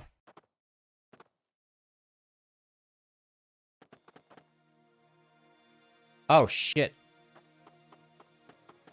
The throwing is a bit busted. 1 times bully? Yeah. I mean... like... There's like 0 issues right now. I'm doing a smart thing also, so I have this concept in the game. So beyond the how do you say? The origin shift, I also have this idea called anchoring, right? Because one issue in a space game is like you're traveling at high velocity. Still broken UVs? Yeah. It's the I don't know what. I guess there's probably some good way to map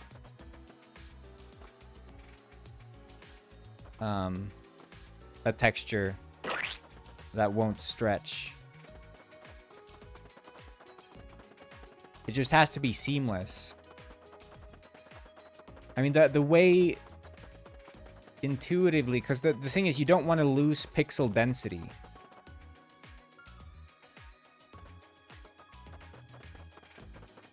You don't want to lose pixel density. Like, doing it with noise is easy. Doing it with noise is easy, but yeah, it's when you want to have equal pixel density across a sphere. Because noise you can always like fudge and smooth, and it's gonna work itself out.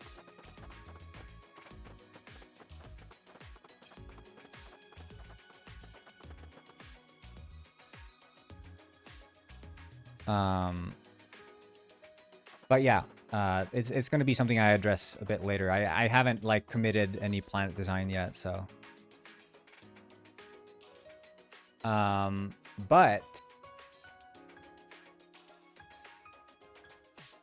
I was going to say,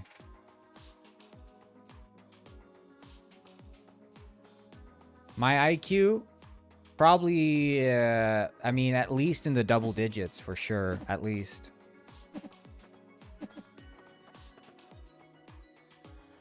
I'd be lying if I said otherwise.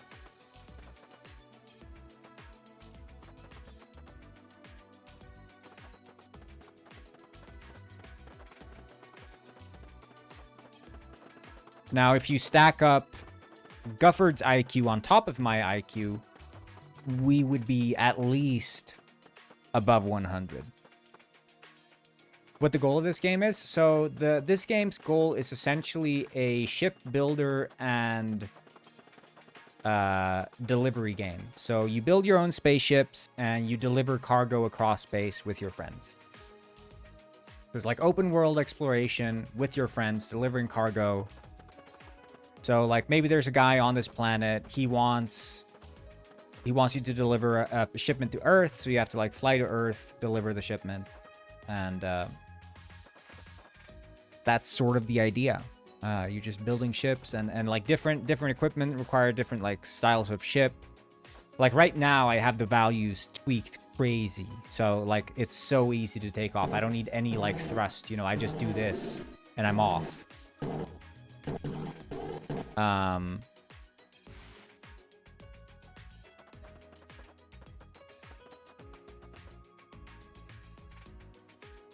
Yeah.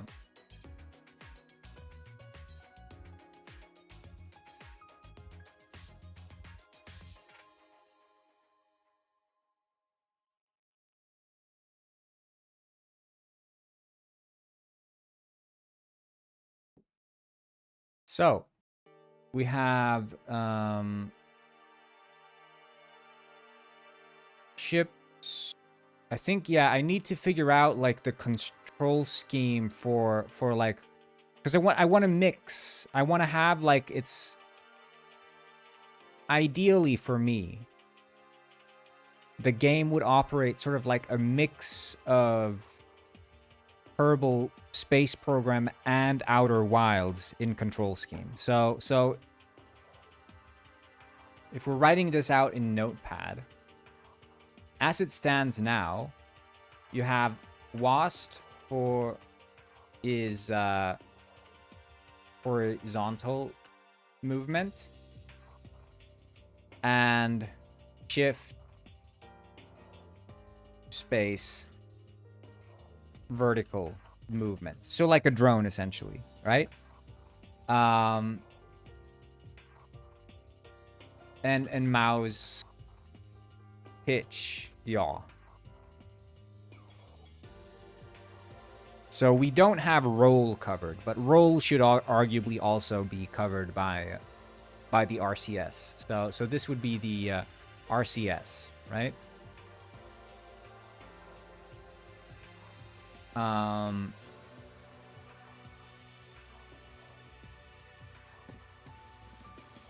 But I want to have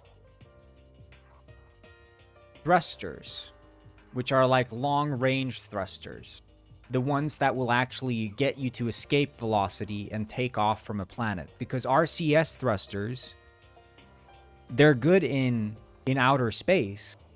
They're good on low gravity planets. But they shouldn't be what gets you off a planet. Arguably. Because I want the launch to feel something that is, like, exciting.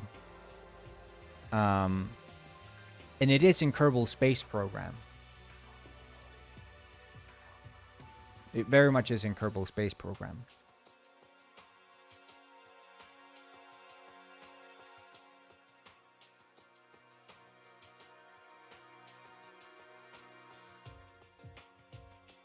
So, thrusters, I don't know. I mean, we could just envision a control scheme here, right? EQ, or I guess it's EQ. Thruster intensity. Global thruster intensity. So it just, you hold E to, like, do the proper takeoff to get to escape velocity. You escape the planet, and now you're in zero gravity, at which point, now you can start using the RCS. So I have to, like, make the RCS weak enough to be useful in low and zero grav, but not I Love useful Blue enough. 83 said, Coprolalia Tourette's. Tourette syndrome is conscious choice or expression of anger, but rather... Oh, that's interesting. I didn't know that was a thing. Similar to the feeling right before sneezing.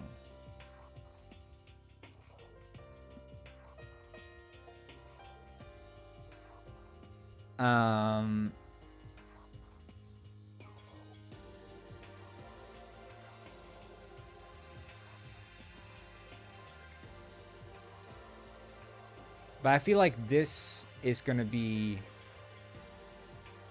And I think when you hold, isn't it in... I think it's... In Outer Wilds, I think when you click and hold the mouse, it does the roll. I think it's roll when you click.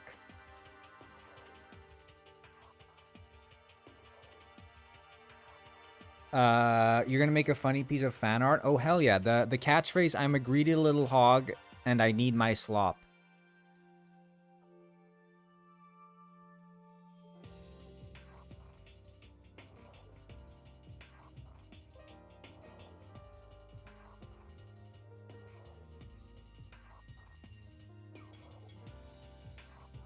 Gotta chill, I Love Blue, where I'm gonna have to put you on timeout again. You're gonna have to chill, man. Also, invite your friends.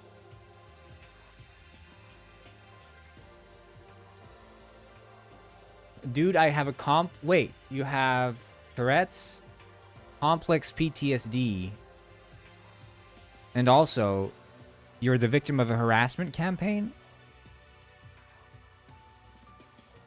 That's wild.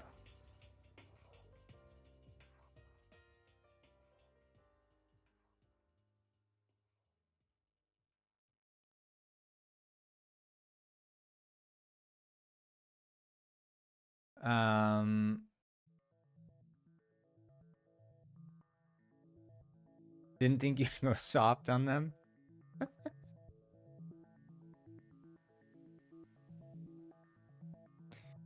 Yeah.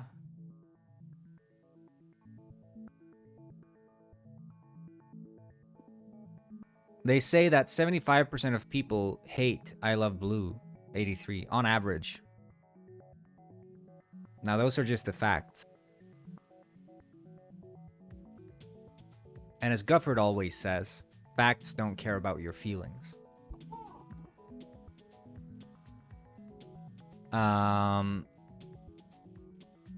Yeah, it is a safe space, 100%. There's no bullying allowed. We don't bully here.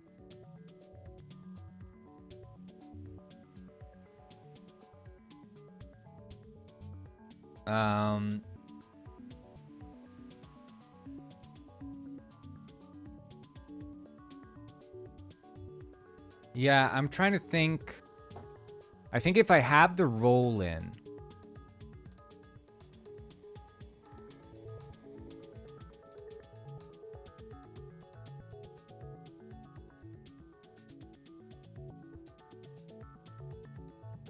Yeah, I think.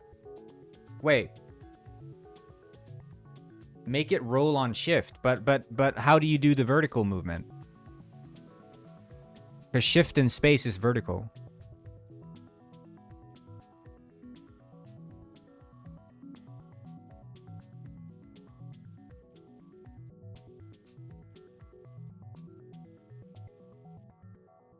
Control? Control space? Man, you know, I have the split keyboard. I mean, shift is up, space is down, but... Wait, can I see Outer Wilds Flight Controls PC? Roll left, right, Q and E.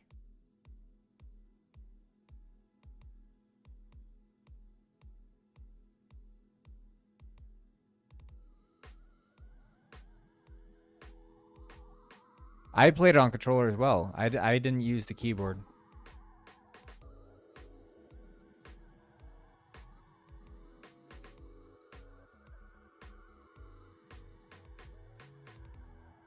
Thrust up, down, space bar, and left control. Okay, so they do space bar, left control.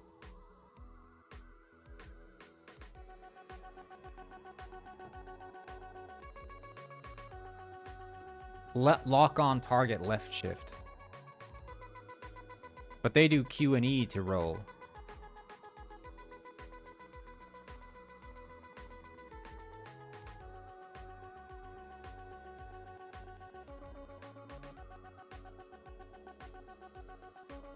Interesting.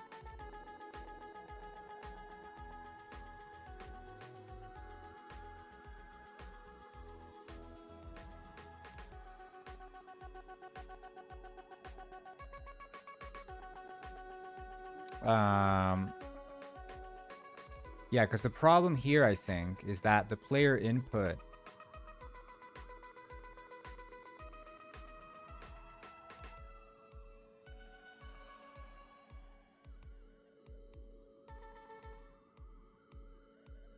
seems to operate only on... It can't handle input when there's more than 2 ships.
Welcome back. Welcome back. Is Sir Miles having a break? Yeah, we're going to bring back Miles.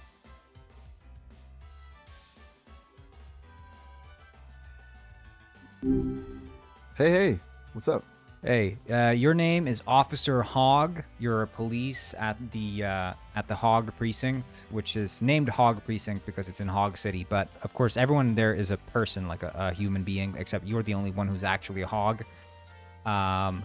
and your kind of character you're playing is as Officer Hogg is someone, you know, you always say, I say it like it is. I don't care about your feelings. I only stick to the facts. And then you talk about like slop, and you always bring your sloppy joes in a lunch bag, but the sloppy joe is not made from like minced meat. It's like actual just slop in it. You hate on the hipsters. You hate on people that are posers. You listen to a lot of 80s rock music. Specifically, you love Boston and More Than a Feeling. You often end up just breaking into song and singing that one.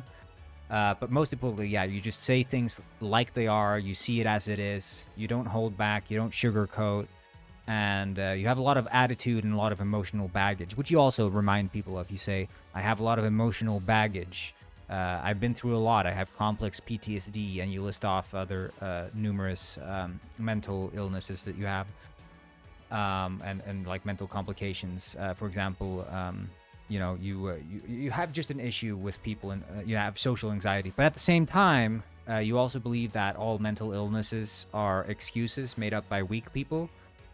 So they can get a freebie, because you say no one works in this town anymore except for me, and that's your full backstory. And go ahead and go into character. Listen, I don't have time for the sugarcoating. I'm just here to do my job, and I've got a bag of actual slop for lunch that's smelling better than most of the people in this city. Now, unless you got a fact for me, stop wasting my precinct's time. You walk into the precinct, and the receptionist greets you and says, "Hello there, Officer Hogg." Oh, hello there, me, Brenda. Just give me the files on the latest disturbance at the pier, and move it before I start singing Boston in the middle of the lobby. She slides over the files. It's been a shooting down at the pier. A shooting? Great. It's another Tuesday in this dump of a city. Probably some hipster with a man bun trying to express himself with a firearm. Let me see these files. You read over the files and you express your thoughts about it out loud. Typical. Look at this. A witness says the suspect was wearing a linen shirt and sipping a cold brew. Give me a break. These people don't actually work for a living. They just curate their lifestyles while the rest of us are dealing with the fallout. Just a mess. Honestly, this reminds me of the time my third ex-wife left me for a jazz musician. Total lack of stability. Just like this crime scene. You unload your emotional baggage onto Brenda, but you still try to keep a straight back as you do, and you do shed a little tear, but you wipe it off quickly in like a manly way. Go ahead, play out the scene.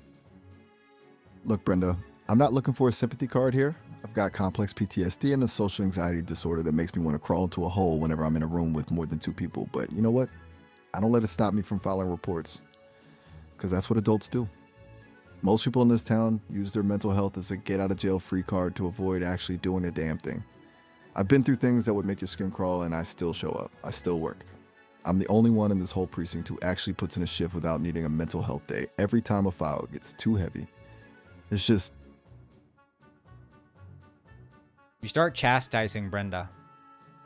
And you, Brenda, you're sitting there with your perfectly manicured nails, probably thinking about your next aromatherapy session while I'm out here bleeding for this city. You think a little smile and a hello there makes up for the lack of actual effort? Get it together. This city is rotting from the inside out, and we're just the ones left to mop up the slop. You take another look at the case file and you realize it's going to be too much for you and your social anxiety. You start worrying about the fact that you're going to have to run into other detectives. And you realize that the best cure for this situation is heading down to the local slop saloon, which you call it, but it's actually a bar. And you go there and you say, see you later. See you later, Brenda. I can't deal with the networking right now. Too many people. Too much talking. I'm out of here. I'm going to the slop saloon before I have a complete meltdown in the middle of the lobby. Brenda asks you, the slop saloon? What do you mean? And also, I mean, you can't just use your social anxiety as an excuse to get out of job. You know that, detective, right? Now listen here, Brenda. Don't you dare try to use my own logic against me. This isn't an excuse. It's a tactical retreat for the sake of my mental stability. Besides, the slop saloon is where the real work happens. I'm networking with the bottom of the barrel. Now stop judging me and get back to your aromatherapy or whatever it is you do that doesn't involve actual police work.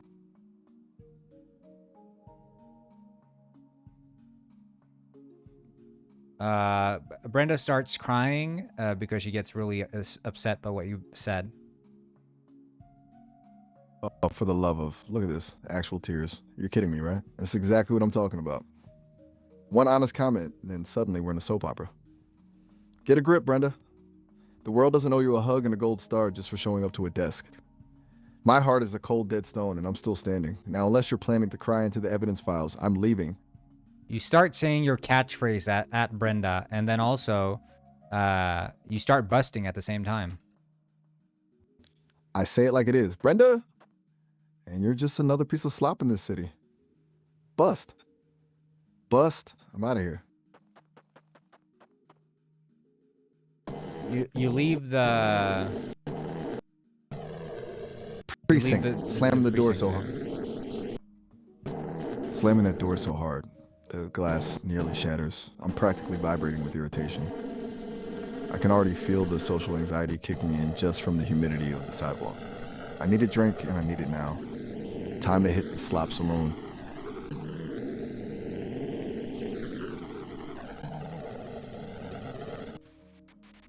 Whoa. What? Wow, I'm just getting started. You think a little door slam is a lot?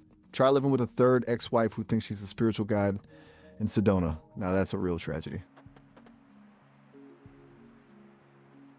Your third ex-wife shows up at the bar. Wait, you've got to be kidding me. I just walked through the door to escape the world, and now I'm staring at the actual source of my complex PTSD. Of all the bars in all the cities, she picks the one place where I can actually enjoy a bowl of slop in peace. I can already feel my blood pressure spiking. I'm not in the mood for a spiritual alignment today.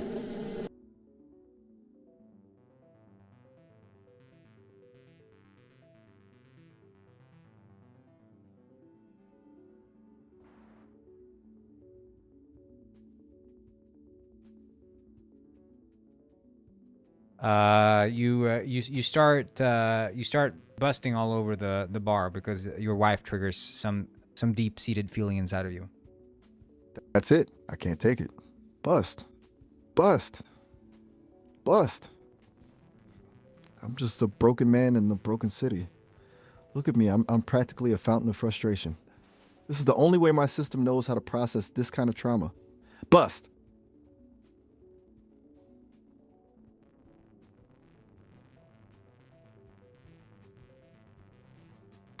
You scream at your wife and you say, "You dirty dog," and then you say a catchphrase. You dirty dog. I say it like it is, and right now you're nothing but a spiritual parasite. Bust.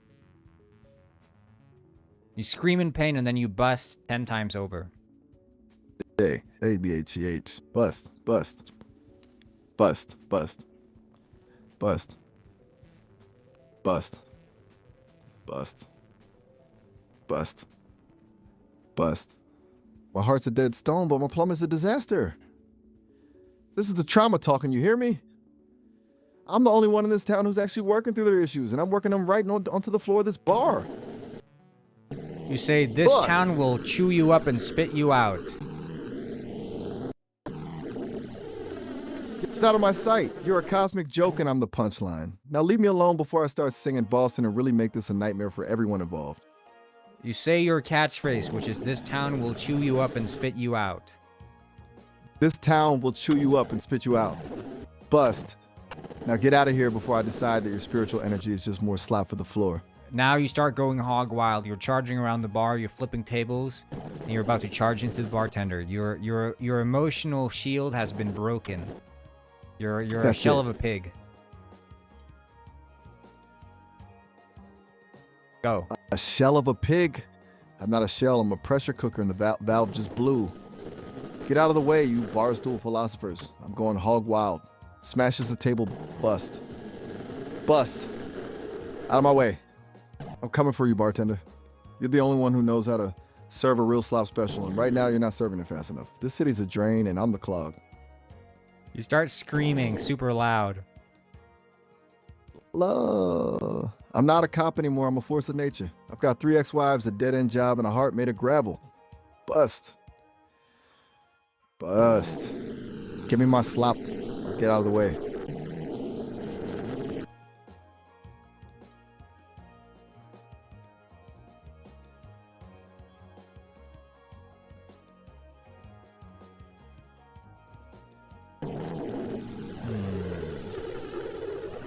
You ram into the bartender, and the bartender is so scared he starts reciting poetry in hopes of rescuing his life. Patry? You think some rhyming couplets are gonna stop 1,000 pounds of pure, unadulterated trauma? I don't care about your metaphors or your flow, you little coward. I'm a hog with a badge and a broken spirit, and I'm not in the mood for a literature lesson. Bust. Bust. Now give me the slop, or I'll turn this bar into a parking lot. You ram over the bartender, and he screams in fear. Squeal! I'm just a freight train of misery, and you're the tracks, bartender. Bust. I don't care about your screams or just background noise to the symphony of my suffering. This town will chew you up and spit you out. Now where's my slop?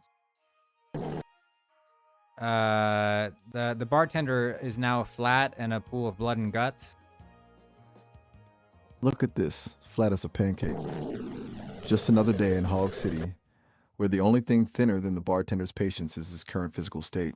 I don't even have time to feel bad Now about you it. go on a I've got too spiel much about all baggage. your mental illnesses and mental shortcomings. Look at this mess. I'm a walking pharmacy of failure, you hear me? I've got complex PTSD, social anxiety that makes a grocery store feel like a war zone, and a chronic sense of inadequacy that's been eating me alive since the 2nd grade. I'm a wreck. I'm a fragmented collection of neuroses held together by cheap coffee and sheer spite. And you know what? Most of you weaklings call that struggling, but I call it Tuesday. I'm the only one in this town who's actually functioning, while my brain is basically a corrupted hard drive of trauma and regret.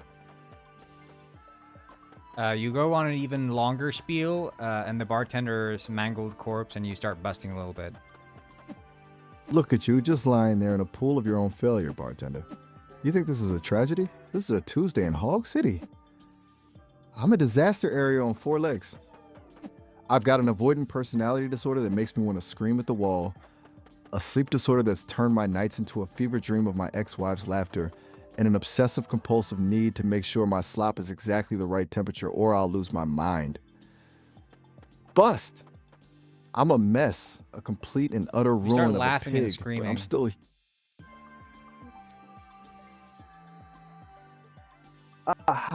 Hey, up. I'm still here, and I'm the only one in this town who's actually awake to the nightmare. You start I'm using all your hog fragmented- catchphrases. I'd say it like it is, and right now this bar is just one big bucket of slop. This town will chew you up and spit you out. Bust. Bust. Bust. I'm a greedy little hog, and I'm the only one who's actually working in this dump. Us. Every time you bust, you also scream in pain. Oh. Bust. Bust. Triple S. I'm a wreck. I'm a ruin. I'm a walking disaster area. Bust. My heart is a stone and my plumbing is a catastrophe. Bust. No, that's the trauma, I tell you. It's all the emotional baggage leaking out of me in one giant painful explosion. Bust. Boo. The SWAT team shows up at the bar. They just got a call about a hog going hog wild. Oh, look at this. The SWAT team, the big guns, the boys in black coming to save the day from one tired pig with a mortgage of trauma. You think some tactical gear and flashbangs are going to intimidate a man who's had 3 ex-wives and a career in the most pathetic precinct in history? I say it like it is, and right now you guys look like a bunch of overpaid mall cops in fancy vests. Bust. You go hog wild on the SWAT team, and they start opening fire. Open fire? You think a few lead pellets are going to stop a freight train of misery? I've been shot by the truth of my 3rd ex-wife's divorce papers. These bullets are just a tickle. Smashes a SWAT shield bust. Describe what I'm you a do to walking the SWAT disaster team. area. I'm a one-hog wrecking crew. I ram into the first line of officers like a bowling ball made of pure spite, sending them flying across the room in a spray of tactical gear and panic. I'm not just hitting them, I'm flattening them, turning those fancy vests into expensive floor mats. Bust. I grab one of the rifles and snap it over my knee like it's a toothpick because Nothing says, I've had a bad day like destroying government property. Bust. A-A-A-G-A-G-A. I'm charging through the smoke and the screams, using my weight to crush everything in my path until the bar looks like a war zone in a slop bucket. This town will chew you up and spit you out. You start rapping as you tackle into them. So as you're charging around, going hog wild on the SWAT team, you rap and also you describe what you're doing to them in great detail. And you're getting more and more violent for every SWAT member you take down. Look at these clowns. I'm coming through like a landslide of trauma and pork. Rapping in a gritty, gravelly voice. Oh, I'm Officer Hogg, the king of the slop. I'm taking these SWAT boys and making them stop. No tactical gear can protect your soul when a broken pig's finally lost control. Bust. I dive into the next squad, shoulder charging a guy right through a brick wall, hearing his ribs crack like dry twigs under a winter boot. I don't even slow down. I grab the second guy by his tactical vest and swing him around like a wet rag, slamming him headfirst into the bar counter until the wood splinters and he's just a heap of unconsciousness and broken dreams.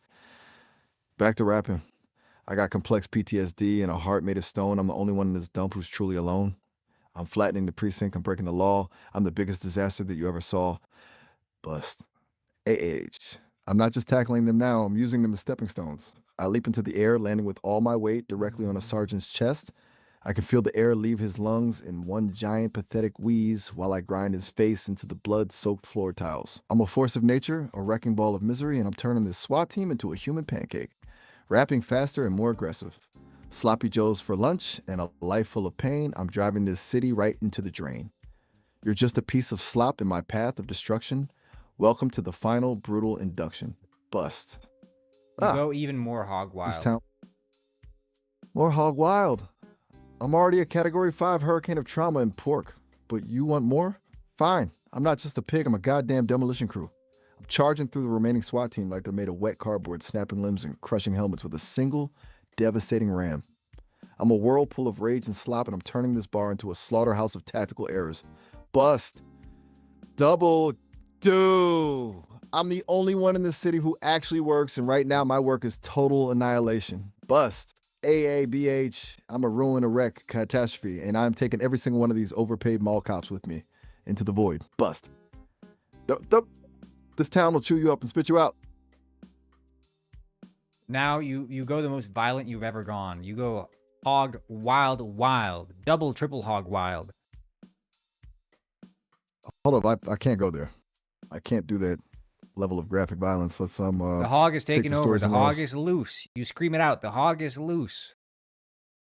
The hog is loose. I'm 1,000 pounds of pure unbridled trauma, and I'm not stopping for anyone. Bust. I'm a force of nature, and this city is my slop bucket.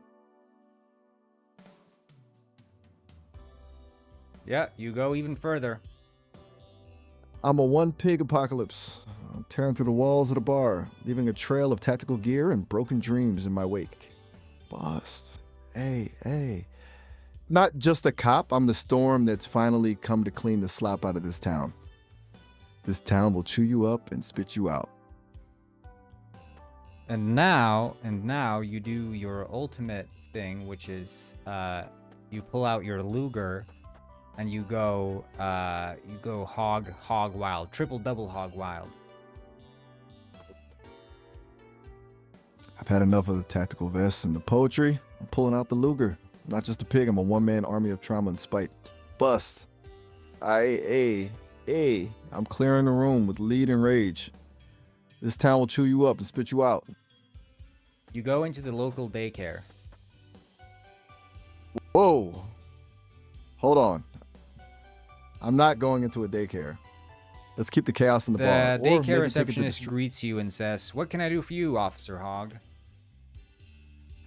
Listen, I'm not doing the daycare thing. I'm a broken man. You're just by the receptionist. The receptionist is greeting you. I don't care if the receptionist is greeting me. I'm not stepping foot in there. You at least I'm a one say pig hello. apocalypse. You just say hello to the receptionist, and then you move on. Fine. Hello. Now get out of my way before I remember. I'm in the You middle try of to a open the breakdown. door to Start- leave the daycare, but the door is locked.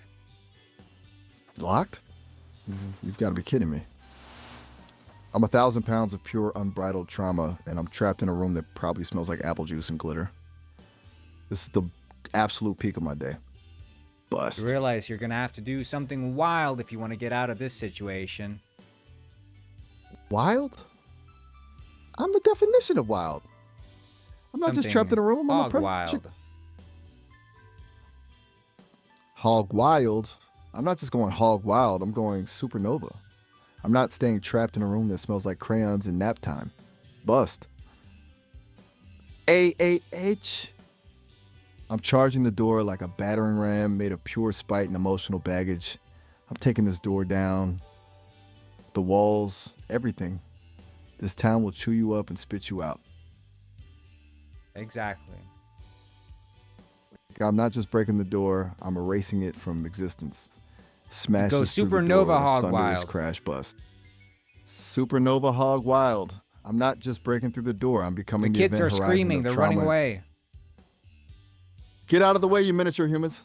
I'm 1,000 pounds of pure unbridled misery, and I'm not stopping for a nap time. You turn them schedule. all into Oops. pancakes.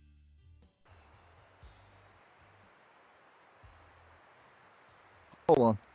Not doing that. I'm a disaster. You of a knock pig, but down I'm the not entire turning- building. The whole building? I'm not just a cop. I'm a demolition crew of pure, unadulterated trauma.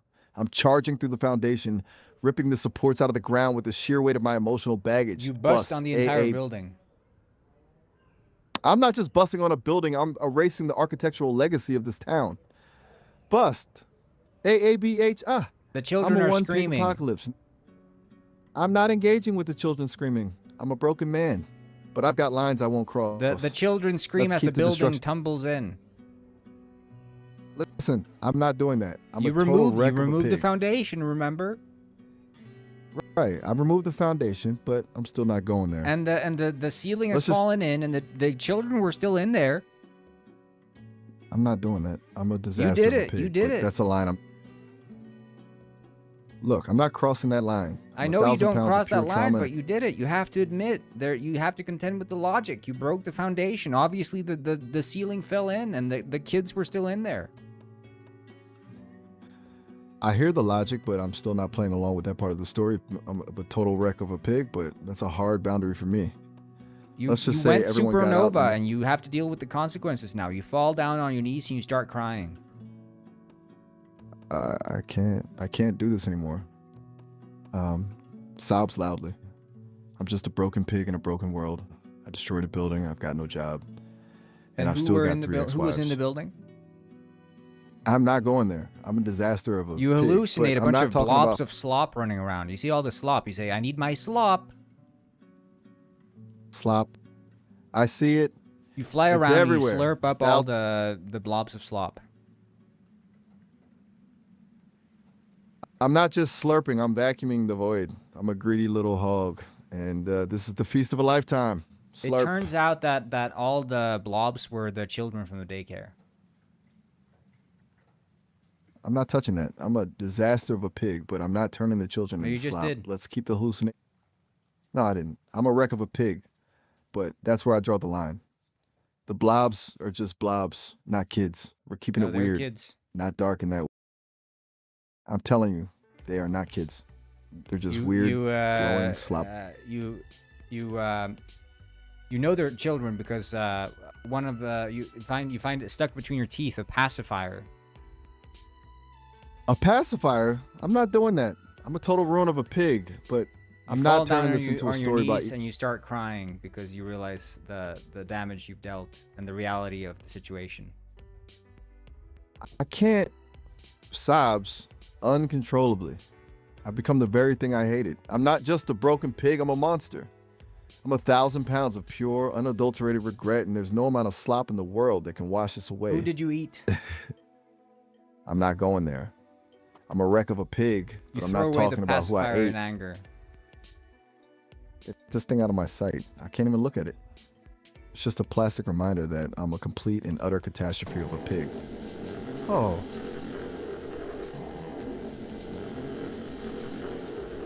You go hog wild again. So, wait, what? I can't just flip the switch back to rampage mode after a breakdown like that. My soul is a crushed grape.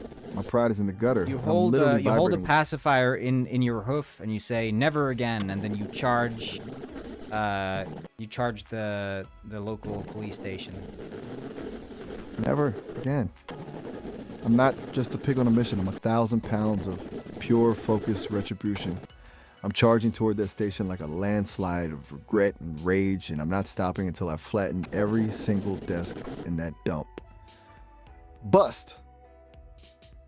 Everyone in the police station is screaming, including the captain, who is there with his wife. You hate the captain,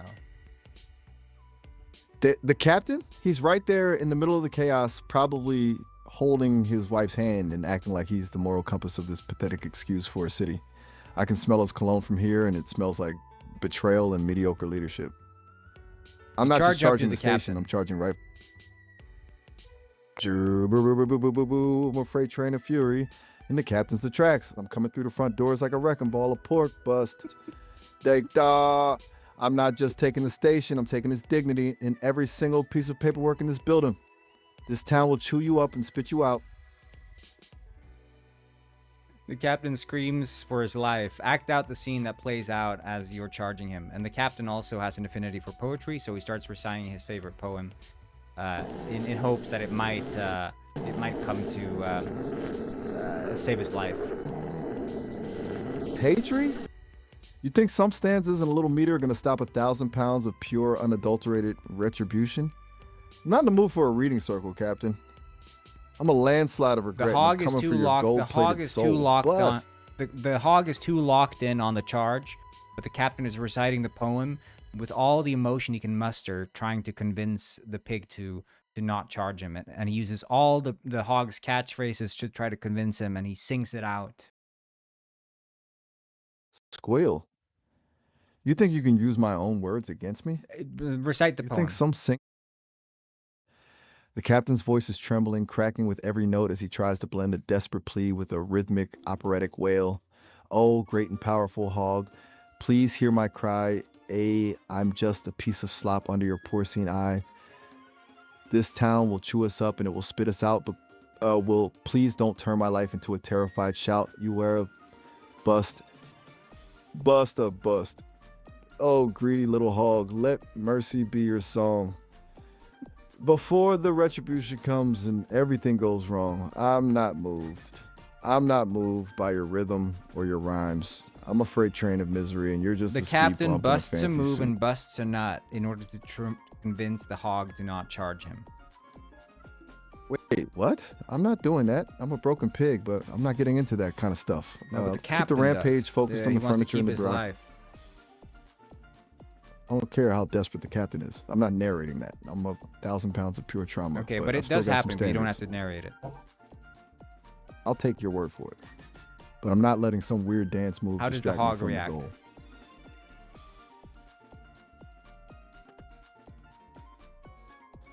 I look at this display, and for a second, I actually stop. I just stare at him, my snout twitching in pure, unfiltered disgust. I'm a ruin of a pig. I've got a heart made of stone and a life full of slop. But this is a new level of rock bottom, even for Hog City. I don't feel pity. I don't even feel rage. I just feel a sudden, overwhelming need to shower and bleach.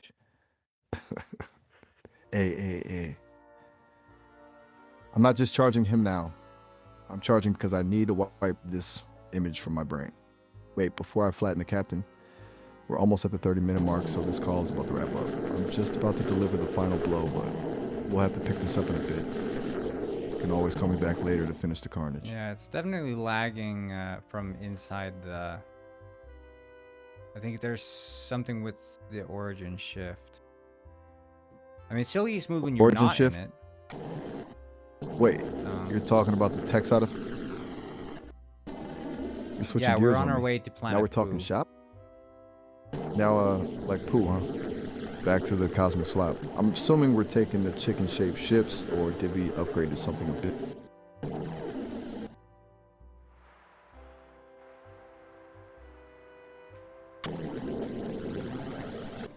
Super Hog flies Super Hog max speed into the moon and smashes it into bits. And he says, I just busted that.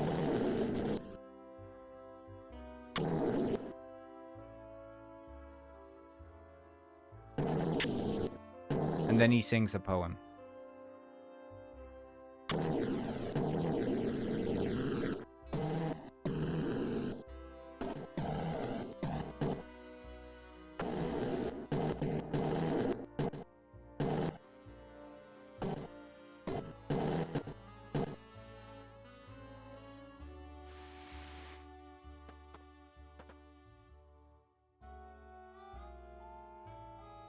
I mean, it works. I just need to fix the jitter. But what should the input for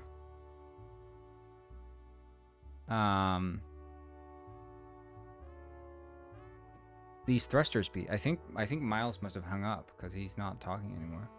Let me see. Unless I got banned, I probably did, honestly.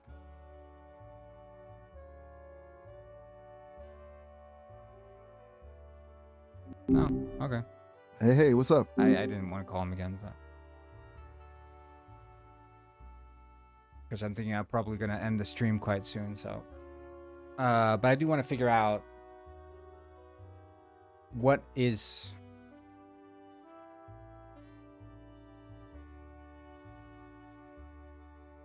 like ZX, you know? Like ZX, RT, you know, T for thrust, R for retard, you know, which is the physical term. I'm not talking about retard, I'm talking about retard.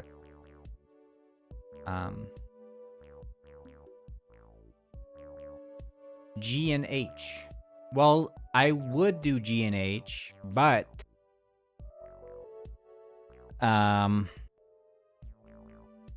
the thing is, I have a split keyboard and H is on the other end. I feel like R and T makes sense.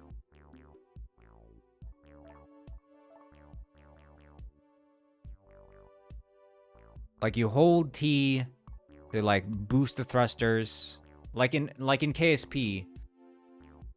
You know, you hold, what is it, like you hold shift to engage, like, but maybe it should just be like a single button, like you just hold T and it engages the thrusters, you let go and it lets go of the thrusters.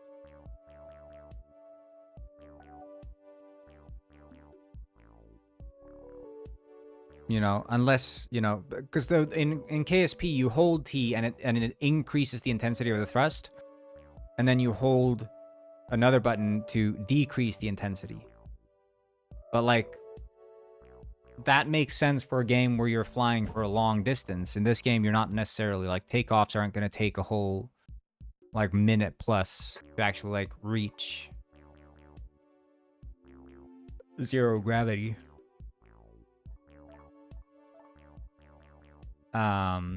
Which makes me think that maybe it should just be T.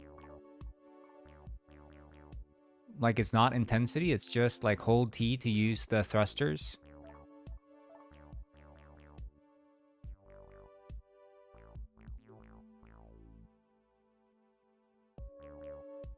But basically, the idea for the thrusters is that you would arguably put these sorts of thrusters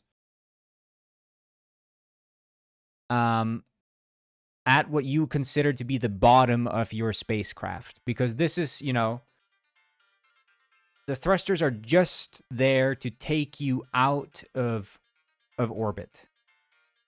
So I could just show you what I'm thinking here, right?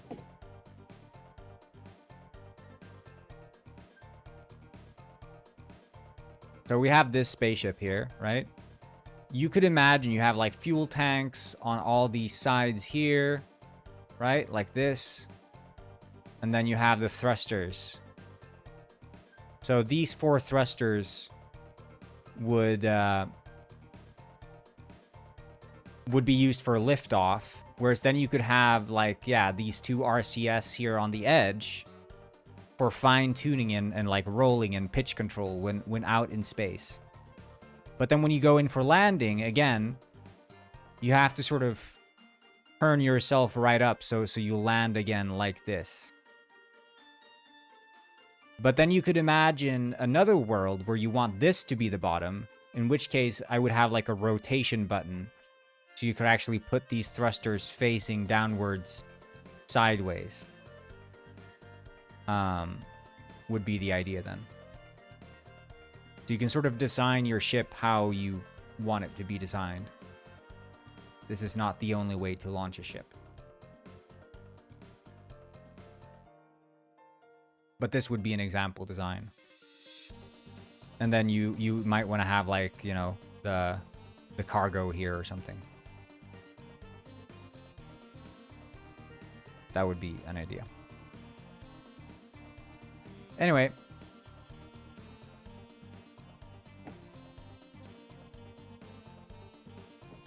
I'm just going to synchronize this, and I'm going to say thank you all for tuning into today's stream.